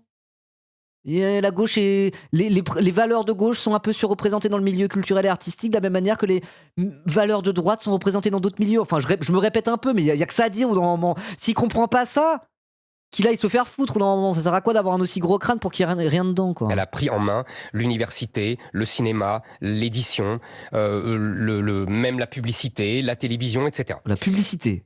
Ah, la publicité, c'est gangréné par la gauche maintenant. C'est juste qu'il y a eu un petit moment où les publicitaires et les multinationales étaient en mode genre, c'est à la mode le wokisme et la diversité. On va suivre le mouvement pour tenter de gratter de la thune. Et le jour où Trump est réélu aux États-Unis, voilà, c'est en mode, oh non, c'est bon, on va arrêter les DEI dans les entreprises, là, les trucs d'inclusion, on va arrêter de faire des pubs woke, on va arrêter de mettre de la diversité en avant sur les plateformes, etc., etc. Le jour où Trump est réélu aux États-Unis. Donc ils l'ont fait par pur opportunisme. Par contre, effectivement, dans le milieu universitaire, artistique et culturel, oui, la gauche est un peu surreprésentée. Il y a une raison à ça. Et en fait, quand on réfléchit bien à cette raison, il y a on peut partir dans 2 directions. Soit dans l'anti-intellectualisme de merde, devenir d'extrême droite, trouver que l'art c'est un peu de la chiasse, parce que du coup, ce qui compte c'est sucer la France, ou alors on devient de gauche, quoi. Voilà, choisis. En 1984, quand Canal+ arrive, Canal+ devient le bras armé, parce qu'il a beaucoup d'argent, de cette hégémonie culturelle de la gauche. Attendez quoi, t'as vu la pub Sojason où ils ont contacté des mascus pour être homme soja? Ah, je crois que je l'ai vu passer, mais je la regarde pas. Je crois que je l'ai sur Instagram où t'as un mec en mode pixelisé, comme si c'était une enquête un peu. C'est bien ça du coup? C'est woke ou pas? Et ce qui fait que les films deviennent de plus en plus majoritairement de cette idéologie. À partir des années 2000, on tombe même dans la caricature avec de plus en plus de mauvais films, ce qui n'était pas le cas avant, très woke ou donc vous dénoncez, coupe plus les paroles, voilà, coupe plus les paroles. Il a dit, ok, c'est bon, cause toujours. Et donc. C'est une pensée unique de gauche. Attendez, c'est très important ce que je vous dis parce que c'est le contexte. Attendez. Non, vous dénoncez une pensée unique. Est-ce qu'aujourd'hui le risque n'est pas qu'il y ait une contre-pensée unique ? Laissez-moi finir mon explication. Je vous assure, on va gagner du temps. Donc, quand Vincent Bolloré prend Canal+ en 2015, il laisse cela. Je trouve qu'avec Maxime Saada, ils ont été très fair-play. Peut-être même un peu trop pour des gens comme moi qui pensent que le cinéma a une importance cardinale dans l'endoctrinement idéologique de la population française. L'endoctrinement idéologique de la population française. Mais faites des films de droite. Allez-y. Faites des films de droite. Allez-y. Vous avez toutes les chaînes d'infos en continu, à part la plus à gauche, c'est France Info, c'est dire le niveau, quoi. Alors, mais allez-y. Allez-y. Allez, faites votre art de droite, faites votre culture de droite, faites votre cinéma de droite. Allez-y. On va voir comment c'est de la chiasse ambulante, vos trucs de merde. Ça va être quoi? Vas-y, Sacré-Cœur. Ah bah voilà. Ah, vous allez gagner la bataille culturelle avec des films comme Sacré-Cœur. Excellent film, hein, Sacré-Cœur. Un banger, hein. Voilà, ce film de merde, là. Oh, waouh. Même tu vois l'affiche, déjà, tu sais que ça va être de la merde. C'est kitsch. C'est mauvais goût. Et je dis pas ça parce qu'il y a une imagerie chrétienne. Hein. En plus, l'imagerie chrétienne / catholique au cinéma, utilisée de manière esthétisée et stylée, ça a été fait 1 milliard de fois. Et moi, j'aime bien ça, vous voyez. Son règne n'a pas de fin, Sacré-Cœur. C'est kitsch, c'est dégueulasse. Le film, il pue la chiasse. Ils ont jamais fait de bons... Enfin, si, il y a des bons films de droite, mais bon, vous voyez, c'est pas du slop comme ça, quoi. Exactement, du slop. Allez-y, on vous regarde. Faites des films, faites vos trucs de merde, ça ne marchera pas.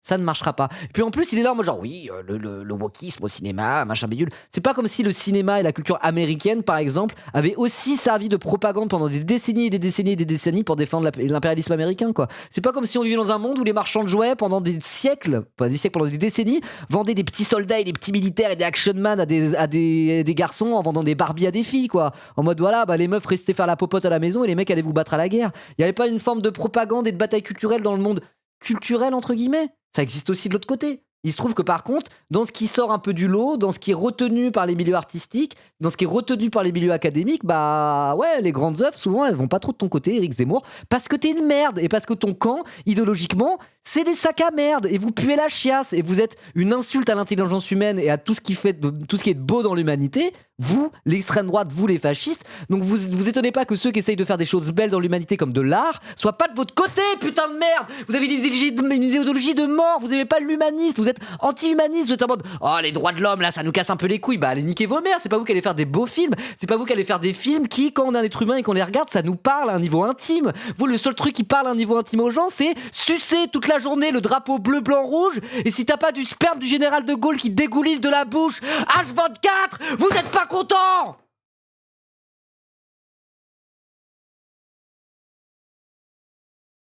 Par la gauche. Mais pourtant, ils ont laissé faire. Quand vous voyez les films d'aujourd'hui, ils sont exactement comme dans les années 2010. Ce sont les mêmes, c'est la même... Ah, ta gueule. Il m'a énervé, premier degré, il m'a énervé.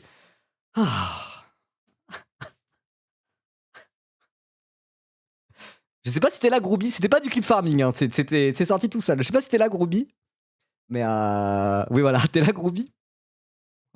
Logique de gauche. Quand il y a une exception. Attendez, quand il y a une exception. Non, vraiment, c'est sorti tout seul. Hein. J'avais pas. Parfois, il y a un peu de clip farming. Là, non, ça, c'est sorti tout seul. J'ai commencé à me laisser emporter. Je me suis dit, vas-y, lâche ça. Faut que ça sorte. Comme un film magnifique, des rayons et des ombres sur le collaborateur Jean Duchère, c'est l'exception qui confirme la règle. Donc, je disais, ils ont été très fair-play, très débonnaires même.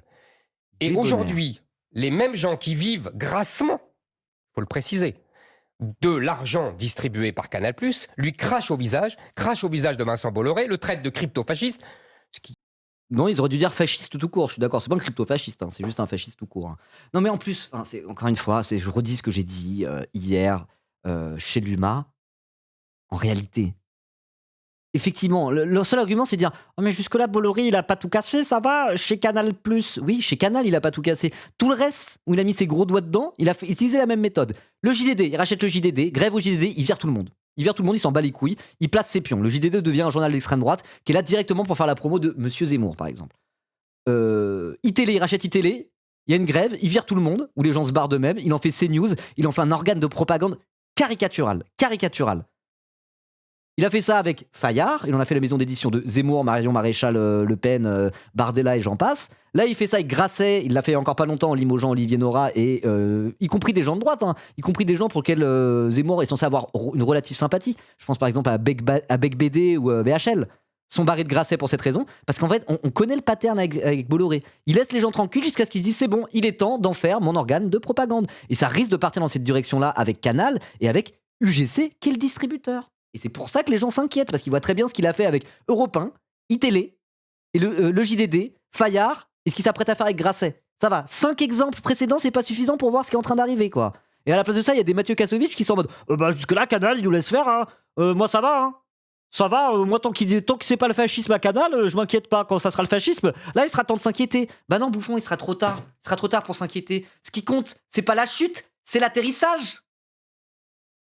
Non, la chute compte. Ah, bref, vous avez compris. Moi, allez, ce qui montre qu'ils ne comprennent rien, parce que Vincent Bolloré, je le connais, c'est un catholique conservateur. C'est exactement le contraire du fascisme. Vous avez été en contact? Ah bon?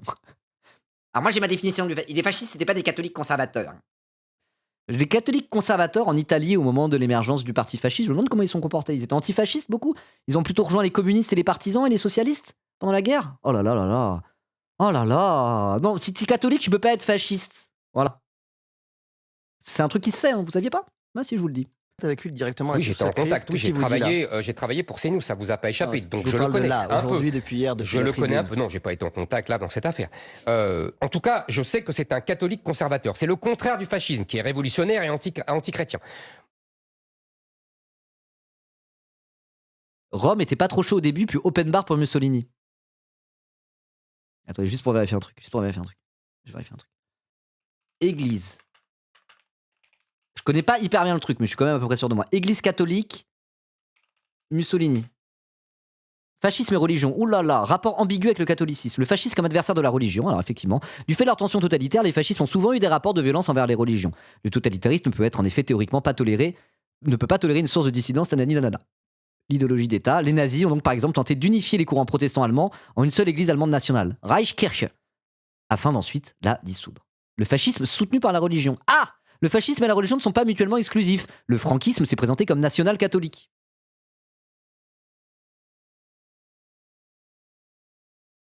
Il n'était pas fasciste, Franco? Ah non, peut-être pas. Hein. Et les milices fascistes qui portent le général Franco au pouvoir sont catholiques. En Italie fasciste est le courant du fascisme clérical, qui propose une synthèse du fascisme et du cléricalisme catholique. Benito Mussolini fait du catholicisme la religion officielle de son régime. En Autriche, le chancelier Engelbert Dollfuss est également un soutien de ce fascisme clérical entre 1933 et 1934. La Slovaquie a vu un régime fasciste être dirigé par une autorité religieuse catholique, le prêtre Joseph Tiso. En Hongrie et en Croatie, le catholicisme est utilisé pour légitimer le chef fasciste. En Roumanie, Corneliu Codrono mobilise le registre de la religion orthodoxe et de la sainteté pour être légitimé par sa population.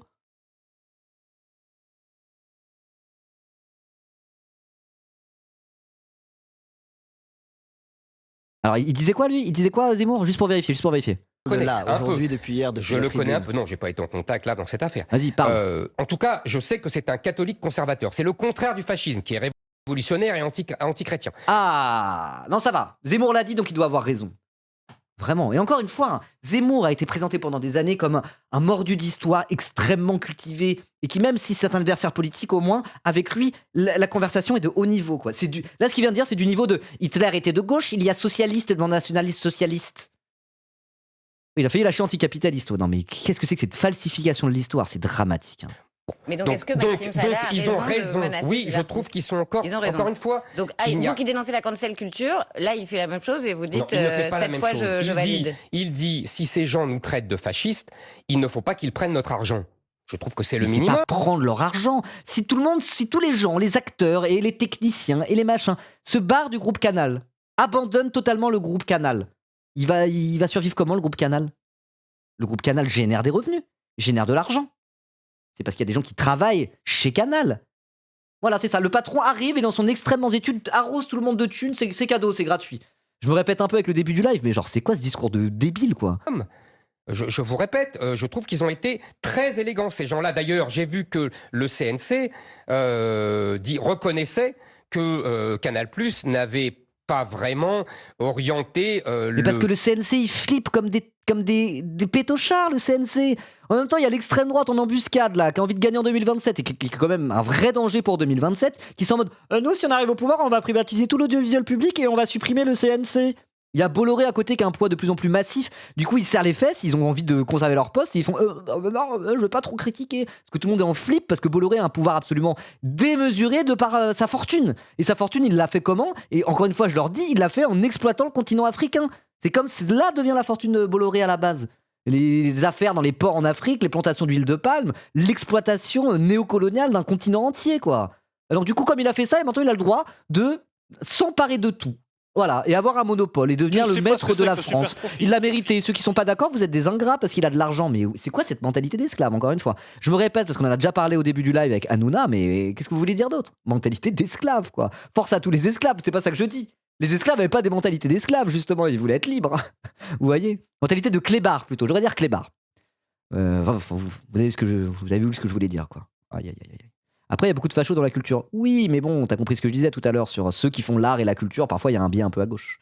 Voilà. Mentalité de larbin. Tout à fait. Force à tous les chiens aussi. Bon, bref, vous m'avez compris. La destination idéologique des films. Et je voudrais dire quelque chose que j'ai trouvé absolument scandaleux, parce que c'est votre question. Quand j'entends le ministre de la Culture, la ministre de la Culture, la présidente de l'Assemblée nationale appeler au pluralisme et à la diversité idéologique dans le cinéma, mais ils vont voir les films, ces gens ? Je veux dire, la diversité, elle n'existe pas. C'est 90% pour la gauche.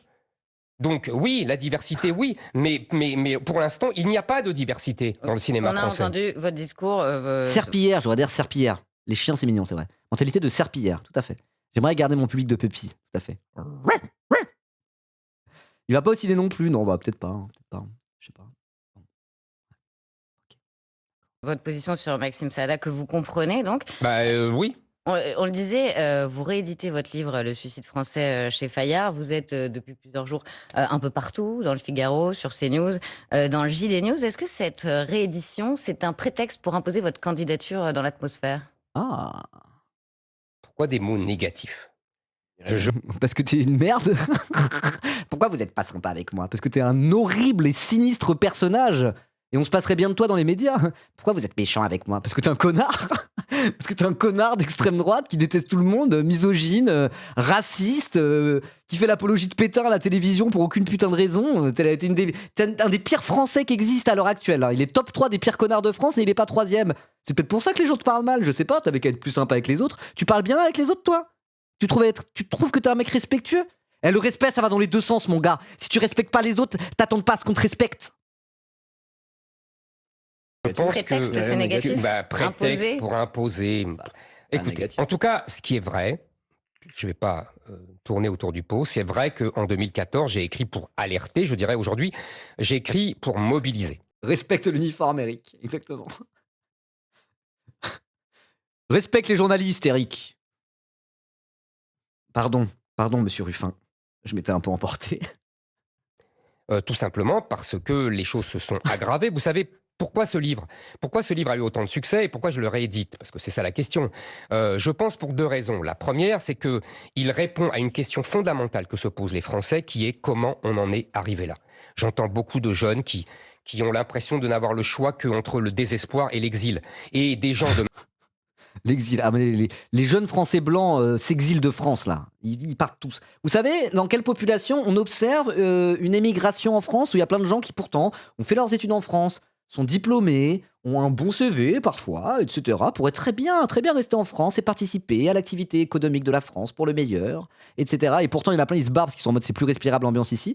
Les musulmans de France. Voilà, il y a plein de musulmans sous lourd bac plus 5 là, qui auraient pu être de faire la grandeur de la nation en travaillant, parce qu'ils ont fait des bonnes études, machin bidule, quoi, qui auraient tout pour plaire, y compris à la droite, parce que, bah voilà, c'est bien diplômé comme il faut, Ils se disent, bah non, en fait, je vais aller bosser à l'étranger, je vais me barrer de ce pays, tout le monde me chie à la gueule à la télé à la longueur de journée.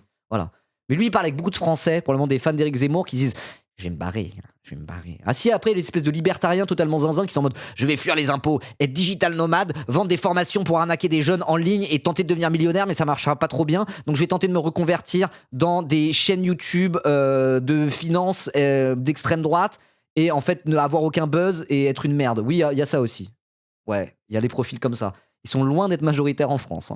Ma génération qui ne reconnaissent plus le pays dans lequel ils ont grandi. Vous savez, il y avait une très belle phrase d'Edgar Quinet qui disait « Le véritable exil n'est pas d'être arraché de son pays, c'est d'y vivre, mais d'y plus rien trouver de ce qu'il faisait aimer. » Et vous trouvez que ça fait rêver ce discours décliniste, disent certains, apocalyptique, disent d'autres? Ben, je suis d'accord avec elle, c'est ce que je disais tout à l'heure. Toujours à être là en mode oh là là, la France est en train de se suicider, quel pays chiasseux, c'est vraiment de la merde la France, c'était bien avant mais c'est devenu de la merde. La question est bonne, hein. La question est bonne, hein. Mais après, ouais, Agathe Larouge, exactement. Oula! Attendez. Parce qu'après, il y a des journalistes de plateau télé, vraiment, c'est des agents de la propagande fasciste et on les emmerde, quoi. Voilà, je sais pas. Les présentateurs de CNews, typiquement. Sur le service public, c'est différent. Ils sont horribles d'une autre manière. Moi, personnellement, je trouve qu'ils sont un peu moins horribles que sur CNews. Heureusement, quoi. Mais ils sont horribles un peu d'une autre manière où c'est l'espèce de pseudo-neutralité qui, au final, fait du dégât à long terme. Parce que quand tu es dans une forme de pseudo-neutralité, au final, il y a une prime au centre. Parce que le centre semble être le plus nuancé et les plus équilibrés. Et donc, tu te retrouves, in fine, en voulant être neutre et apolitique, à plus ou moins valider l'extrême centre, quoi. Vous voyez ? Et c'est ça, pour moi, le cœur du problème sur comment sont ces journalistes, typiquement sur France Info, sur France Inter. Mais après, il y a aussi un côté où quand c'est une petite canaille d'extrême droite comme Zemmour en face, ils sont là, j'apporte la contradiction, tatati, tatata. Et en vrai, moi, je suis en mode, ok. Ouais, les Benjamin Duhamel, quand c'est le RN en face, je suis en mode genre, ouais, ok. Agathe Lambray, quand c'est Zemmour en face, je suis en mode genre, ouais, voilà. Mais le problème étant qu'ils invitent Zemmour, de toute manière, évidemment. Mais vous voyez ce que je veux dire, quoi. Quand c'est des gens qu'on n'aime pas et qui font un peu les je vais mettre votre nez dans votre caca, monsieur. Parfois j'aime bien, quand même. Voilà. Et là, du coup, typiquement, Agathe Lambray, sur cette interview, il y a 2-3 questions, j'étais en mode genre, j'aurais pu poser la même, vous voyez. Parce que j'aime pas Zemmour, typiquement. Mais eux, est-ce que c'est parce qu'ils aiment pas Zemmour qu'ils posent cette question, ou c'est juste parce qu'ils sont comme ça avec absolument tous les politiciens, les meilleurs comme les pires, en mettant tout le monde sur un pied d'égalité, un gros facho comme Zemmour, comme des gens grotesques de la France insoumise, par exemple. Bah ouais, bah si, ils font ça exactement avec tout le monde et du coup ils mettent, il y a 2 effets délétères. Premièrement, ils mettent tout le monde sur un pied d'égalité, des gens absolument infréquentables et horribles et des gens très bien. Et deuxièmement, tout ce dispositif médiatique et journalistique fait une prime au centre. Au final, celui qui paraît le plus centriste, le plus nuancé, le plus modus gag, est celui qui passe le moins pour un con, entre guillemets, quoi, dans ce dispositif journalistique-là. Voilà. Mais du coup, de fait, quand il y a un Zemmour face à Agathe Lambray, je suis en mode genre, en vrai, pas mal, Agathe Lambray, pas mal. Voilà. Après, voilà, c'est mon petit plaisir de réacteur politique, d'observateur et de commentateur politique. Mais en vrai, bon, évidemment, France Info, un PBR, on est d'accord. Là, vous me rajeunissez parce qu'il y a 10 ans, c'est exactement ce qu'on me disait. Ils font preuve de plus de mauvaise foi avec la fille, Imo. Ben oui, parce que justement, ils se disent que ça soit Zemmour ou que ça soit, je sais pas, Mathilde Panot, on va se comporter de la même manière. On va essayer de leur mettre le nez dans leur caca. Sauf que Zemmour, comme c'est un immonde personnage, eh ben c'est très bien de le foutre son nez dans son caca, il y a de quoi faire. Et quand ils essayent de faire avec, je sais pas, Mathilde Panot, disons, ce qu'ils essayent de faire avec Zemmour, bah ça demande un peu plus de mauvaise foi. Effectivement. Mais du coup, tout ça pour dire que quand c'est Zemmour en face, j'aime un peu bien. Voilà. Disent d'autres. Là, vous me rajeunissez parce qu'il y a 10 ans, c'est exactement ce qu'on me disait. Est-ce que j'ai oublié la question? Attendez, pardon, excusez-moi. Ce qu'il faisait aimer. Et vous trouvez que ça fait rêver ce discours décliniste, disent certains, apocalyptique, disent d'autres? Là, vous me rajeunissez parce qu'il y a 10 ans, c'est exactement ce qu'on me disait. Décliniste, apocalyptique. Alors, apocalyptique, vous savez que apocalypse vient du grec qui veut dire dévoilement. Dévoilement ou révélation. Oui, on sait. Mais du coup, j'ai un discours apocalyptique déjà depuis 20 ans et ça n'a toujours pas été l'apocalypse. Donc, en fait, ton discours est plus la merde. Hein. De la vérité. C'est exactement ce qui s'est passé. Décliniste, moi, j'ai dénoncé le déclin. D'autres l'ont organisé. Moi, je pense, si vous voulez, et c'est la deuxième raison, d'après moi, du succès de ce livre et de la réédition, c'est que malheureusement, tout s'est passé comme prévu. Tout s'est passé comme prévu dans ce livre, c'est-à-dire que nous avons eu une immigration qui est devenue de plus en plus invasion islamique, nous avons eu une école qui s'est encore plus effondrée, nous avons eu un juge qui a pris de plus en plus de pouvoir et qui corsette la démocratie. Un juge ? Il dit ça par rapport à Sarkozy, quoi. Les juges rouges contre la France de nos jours, je l'avais dit, je l'avais prévu. Ouais, wow, exactement. Exactement. D'ailleurs, là, c'est la charia en France, vous avez vu ? Ça y est, on vit dans une république islamique. Ça y est, c'est la charia. Je me laisse d'ores et déjà pousser la barbe. Hein. Là, c'est chaud. Hein. Vous avez vu les lois qu'ils ont passées là sur l'islamisation du pays ? Ils commencent ils commencent à criminaliser le christianisme. Là, j'ai lu que l'année prochaine, ils comptaient instaurer le statut de dhimmi pour les non-musulmans en France. Ah ouais, les Zemmour avaient prévenu. Hein.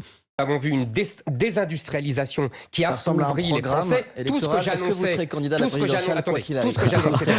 La Routourou, il se débine pas. Il est en mode, bon, moi, ce que je veux, c'est l'annonce de sa candidature. Le reste, je m'en bats les couilles. Moi, je tire mon buzz, quoi. Il est là, il le fait sans entrain. Il sait très bien qu'il va botter en touche, Zemmour. Mais quand même, il est en mode genre, allez, je tente. Candidat, vous êtes candidat, monsieur ? Allez, candidat ? Non, bon, j'aurais essayé. Plus effondré. Nous avons eu un juge qui a pris de plus en plus de pouvoir et qui corsette la démocratie. Nous avons vu une désindustrialisation qui a ouvri les Français. Tout ce que j'annonçais dans ce livre, c'est malheureusement avéré exact. Est-ce que vous serez candidat à la présidentielle, quoi qu'il arrive ? Alors, avant d'avoir sa réponse, je vais lire ce commentaire. Sérieux, Ribot, pourquoi se donner la peine d'étudier sa prise de parole ? On sait que c'est de la grosse merde, mis à part un dégoût, c'est tout ce qu'on gagne. Bon, c'est histoire de se foutre de sa gueule tous ensemble. Déjà, premièrement, on rigole bien. Et deuxièmement, moi je trouve qu'il y a ce côté où il est tellement les pieds dans le plat, Zemmour, qui tourne moins autour du pot que certains de ses camarades d'extrême droite qui tentent de se diaboliser. Donc du coup, pour avoir un contre-discours à leur discours d'extrême droite, je trouve que c'est un bon support. Voilà. Mais du coup, Monsieur Zemmour, êtes-vous candidat à la présidentielle, Monsieur Zemmour ? Monsieur Zemmour, les Français veulent savoir. Les Français veulent savoir, Monsieur Zemmour, êtes-vous candidat à la présidentielle ? Mais vous savez, je vais vous répondre ce que je réponds partout. Je ne vais pas annoncer ici ma candidature. Une candidature, c'est quelque chose de solennel. J'ai vu trop de candidatures ratées. Comme la sienne, en 2022, 7%. Alors qu'il était à plus de 15% dans les sondages à un moment donné. Ouais. Récemment, donc moi, si j'étais candidat, j'essaierais de la réussir. Sarah Knafo, elle a lancé un nouveau site, tandis que vous avez votre livre, une plateforme participative qui s'appelle Le Programme pour la France. J'ai vu trop de frérots partir, trop tôt. 2027. Est-ce qu'elle est en train de vous piquer la place, Éric Zemmour ? C'est pour ça que je parlais d'imposer votre candidature. Mais vous savez... là, s'il était honnête, il devrait dire « Là où les femmes prennent le pouvoir s'étiole. Je l'écris dans mon livre, Le sexe faible. » Non, c'est ça, c'est le sexe faible, le nom de ce bouquin ? Je me souviens plus. Donc le même gars qui dit mot pour mot, et il a redit dans cette interview, je n'enlève rien à ce que j'avais dit dans mon bouquin sur les femmes, il a quand même dit, il ne faut pas que les femmes aient trop de pouvoir, hein, parce que là où les femmes prennent le pouvoir s'étiole. Il avait dit quelque chose de cet ordre-là. Et à côté de ça, sa meuf était candidate à la mairie de Paris. Ça, c'est un truc que je comprends pas. Genre, Sarah Knafo, ça la dérange pas, les positions misogynes de son mec, je sais pas. C'était le troisième sexe, le sexe fort, le premier sexe. Vous avez tous une réponse différente. Bon, bref. Éric Zemmour, c'est pour ça que je parlais d'imposer votre candidature. Mais vous savez, certains disent qu'elle vous a trompé. Ça, c'est des rumeurs colportées par des journalistes qui ne travaillent pas, qui sont manipulés par des gens qui ne nous aiment pas. Pardon, on a eu Sarah Knafo à votre place, on l'a écouté. On a eu Sarah Knafo à votre place, qui était assise à votre place il y a quelques mois pour la campagne municipale. On l'a écouté. Ça ressemble aussi à une campagne électorale. Moi, je l'ai entendu dire, je souhaite qu'Éric Zemmour soit candidat. D'accord, donc vous serez candidat, et pas elle. Donc, je l'ai entendu dire ça. Et le programme, c'est pour le programme de la campagne présidentielle de Reconquête. Et elle écrit que c'est pour la campagne présidentielle d'Éric Zemmour. Vous voyez ? Mais du coup, dis que t'es candidat, abruti ! Du coup, non, il annonce pas encore qu'il est candidat, mais il vient de dire qu'il sera candidat, ce bouffon. Il va faire moins que l'année dernière, que la dernière fois. 100% s'il est candidat, il va faire... Ça va être nul. Ça va être nul. Là où il avait une position en 2022 de trouble fête et de j'ouvre la fenêtre Overton à droite, il y a Retailleau là, qui est déjà là, qui compte se présenter exactement et précisément sur la même ligne que Zemmour en 2022. Et à Bardella qui est très très très très haut dans les sondages, etc. Même s'il faut pas trop croire les sondages, enfin, vous voyez. Et à Bardella qui est quand même dans une position un peu de favori, on va pas se mentir. Quel espace il aurait pour exister Zemmour, sachant qu'il, comme je disais, il a quand même perdu de sa superbe par rapport au buzz médiatique qu'il avait en 2022. Bon, allez, vas-y, écroule-toi à la présidentielle, fais 3%, voilà. Et comme ça, on pourra parler de déclin, non pas de la France, mais de déclin du parti Reconquête, ce qui est déjà bien entamé. Et ça, c'est un déclin qui se vérifie par les chiffres. Et même le déclin de Éric Zemmour. Ça, c'est cool. On va bien se réjouir. J'ai hâte en 2027. Peut-être que les résultats seront pas si réjouissants que ça, je sais pas. Hein. C'est une élection qui fait peur. Mais quand même, on aura un lot de consolation. C'est Zemmour à 3%. Et ça va être un banger, bien sûr. Donc, je vous dis, c'est des journalistes avec des gens mal intentionnés qui les manipulent et qui se laissent manipuler. Il n'y a aucun problème entre Sarah Knafou et moi. Éric Zemmour, il est 8h57. Ok, bah c'est cool, tant mieux alors. Hein. J'aimerais pas qu'il y ait des problèmes dans leur couple, hein, franchement, ça m'attristerait. Un beau petit couple, hein, Zemmour et Knafou. Un beau petit couple. Ah vraiment, ils sont adorables, je les trouve trop mignons. De tous les couples politiques, c'est probablement le plus mignon.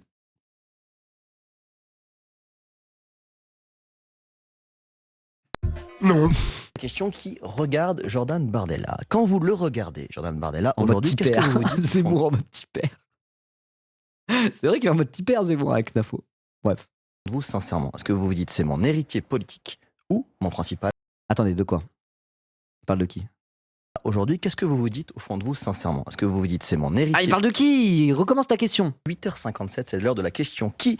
Aujourd'hui, la question qui regarde Jordan Bardella. Quand vous le regardez, Jordan Bardella, aujourd'hui, qu'est-ce que vous vous dites au fond de vous, sincèrement? Est-ce que vous vous dites c'est mon héritier politique ou mon principal rival?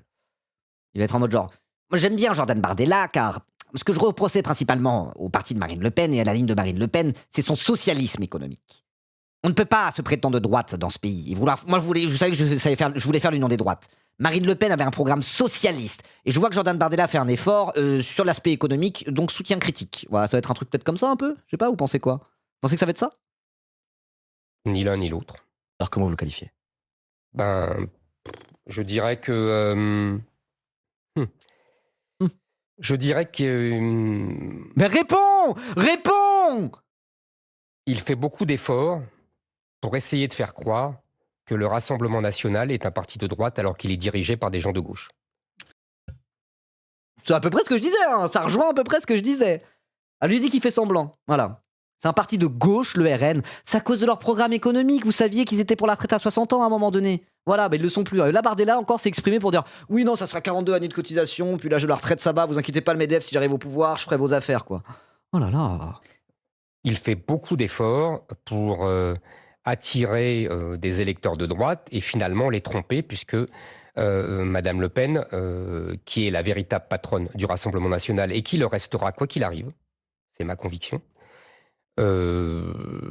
est une souverainiste patriote, je ne lui nie pas absolument pas ce titre, mais socialiste. Il a dit socialiste. Il a dit Marine Le Pen est socialiste. Je l'avais dit, hein. Je l'avais dit. Il va dire le RN, ils sont socialistes, Bardella fait des efforts, mais ça reste, ils sont socialistes économiquement. Je l'avais dit, non, là je l'ai pré-shot. Je l'ai à peu près pré-shot. Et ce qui fait que nous avons, que Marine Le Pen. Si vous voulez, en tout cas, elle m'a. Oui, à la limite, elle est nationale-socialiste, exactement. À la limite, mais socialiste. Ah, ça serait bien d'arrêter de se foutre de la gueule du monde. Hein. Toujours désigné comme un adversaire politique. Si vous voulez, moi je considère, et c'est le produit du livre, nous avons deux grands sujets. Le grand remplacement, la ruine économique et budgétaire. Le grand remplacement, Madame Le Pen le nie, elle dit que ça n'existe pas et que l'islam est compatible avec la République. Et je pense que... Marine Le Pen, cette islamiste en puissance. Hein. Aïe, aïe, aïe, aïe, aïe. Malika Le Pen, c'était le Raptor dissident qui disait ça. Il disait Marine Le Pen, c'est une gauchiste... La ruine économique, elle a des méthodes socialistes. Ils ont voté 34 milliards d'impôts. Ils ont refusé de voter que des gens qui ont le RSA travaillent. Nous sommes en désaccord aussi. Il y a donc deux lignes. J'ai fini. Il y a donc deux lignes, deux partis. Le RN et nous, ce n'est pas pareil. Et j'appelle les électeurs de droite à ne pas se focaliser sur les sondages, mais à voir ce qu'ils pensent vraiment. Merci mais beaucoup, Éric Zemmour, je leur fais confiance. Ils sont intelligents et ils ne seront pas dupes. Merci. Moi, je pense qu'ils vont pas voter pour toi. Hein. Ils vont voter utile Bardella à la limite, mais ils voteront pas pour toi, Zemmour. Hein. Oublie ça. Oublie ça. Lâche ça. Sachant qu'en plus, il y a Éric Ciotti. Il y a deux personnes qui ont pris le créneau de Bardella. De Zemmour. Il y a Éric Ciotti. Éric Ciotti s'est barré de LR pour littéralement faire un parti qui prône l'union des droites et qui s'est allié avec Marine Le Pen. Donc Éric Ciotti is the new Zemmour, quelque part. Et Retailleau, du coup, parce que Ciotti il était patron des Républicains quand il s'est barré, et Retailleau est devenu le nouveau patron des Républicains, il est aussi sur la même ligne que Zemmour. une ligne d'extrême droite et aussi économiquement dure, quoi. Et David Lisnard aussi, en réalité, économiquement, il est sur la même ligne que Zemmour, mais bon, il compte pas, David Lisnard, c'est un guignol, quoi, vous voyez. Donc on va avoir 3 Zemmour pour le prix d'un, et il pense que c'est lui qui va tirer son épingle du jeu. Il n'a pas le momentum avec lui, il créera pas la dynamique, il va faire un gros prout, si vous voulez mon avis. Voilà, c'est mon avis. Bon, l'interview, c'était marrant. On s'amusait un peu. Vous avez bien aimé le React? Il était bien ou pas? On a parlé de tout un tas de sujets. Moi, je sais pas. Moi, je prends toujours un peu de plaisir à React à Zemmour. Il y a toujours de quoi faire. Il y a toujours des moments où t'es en mode genre, il est sérieux celui-là? Ou il est sérieux ce bâtard? Je trouve qu'il y a des moments marrants. Voilà. On appelle l'intelligence de tes électeurs quand tu t'appelles Zemmour, c'est ballsy. Ouais. En tout cas, Grouby, moi j'ai analysé peut-être éventuellement 2 TikTok. Le premier, là, celui quand je m'énerve, il était pas mal. Et le moment où je fact-check le truc sur le fascisme et le catholicisme, en vrai, la séquence était pas mal.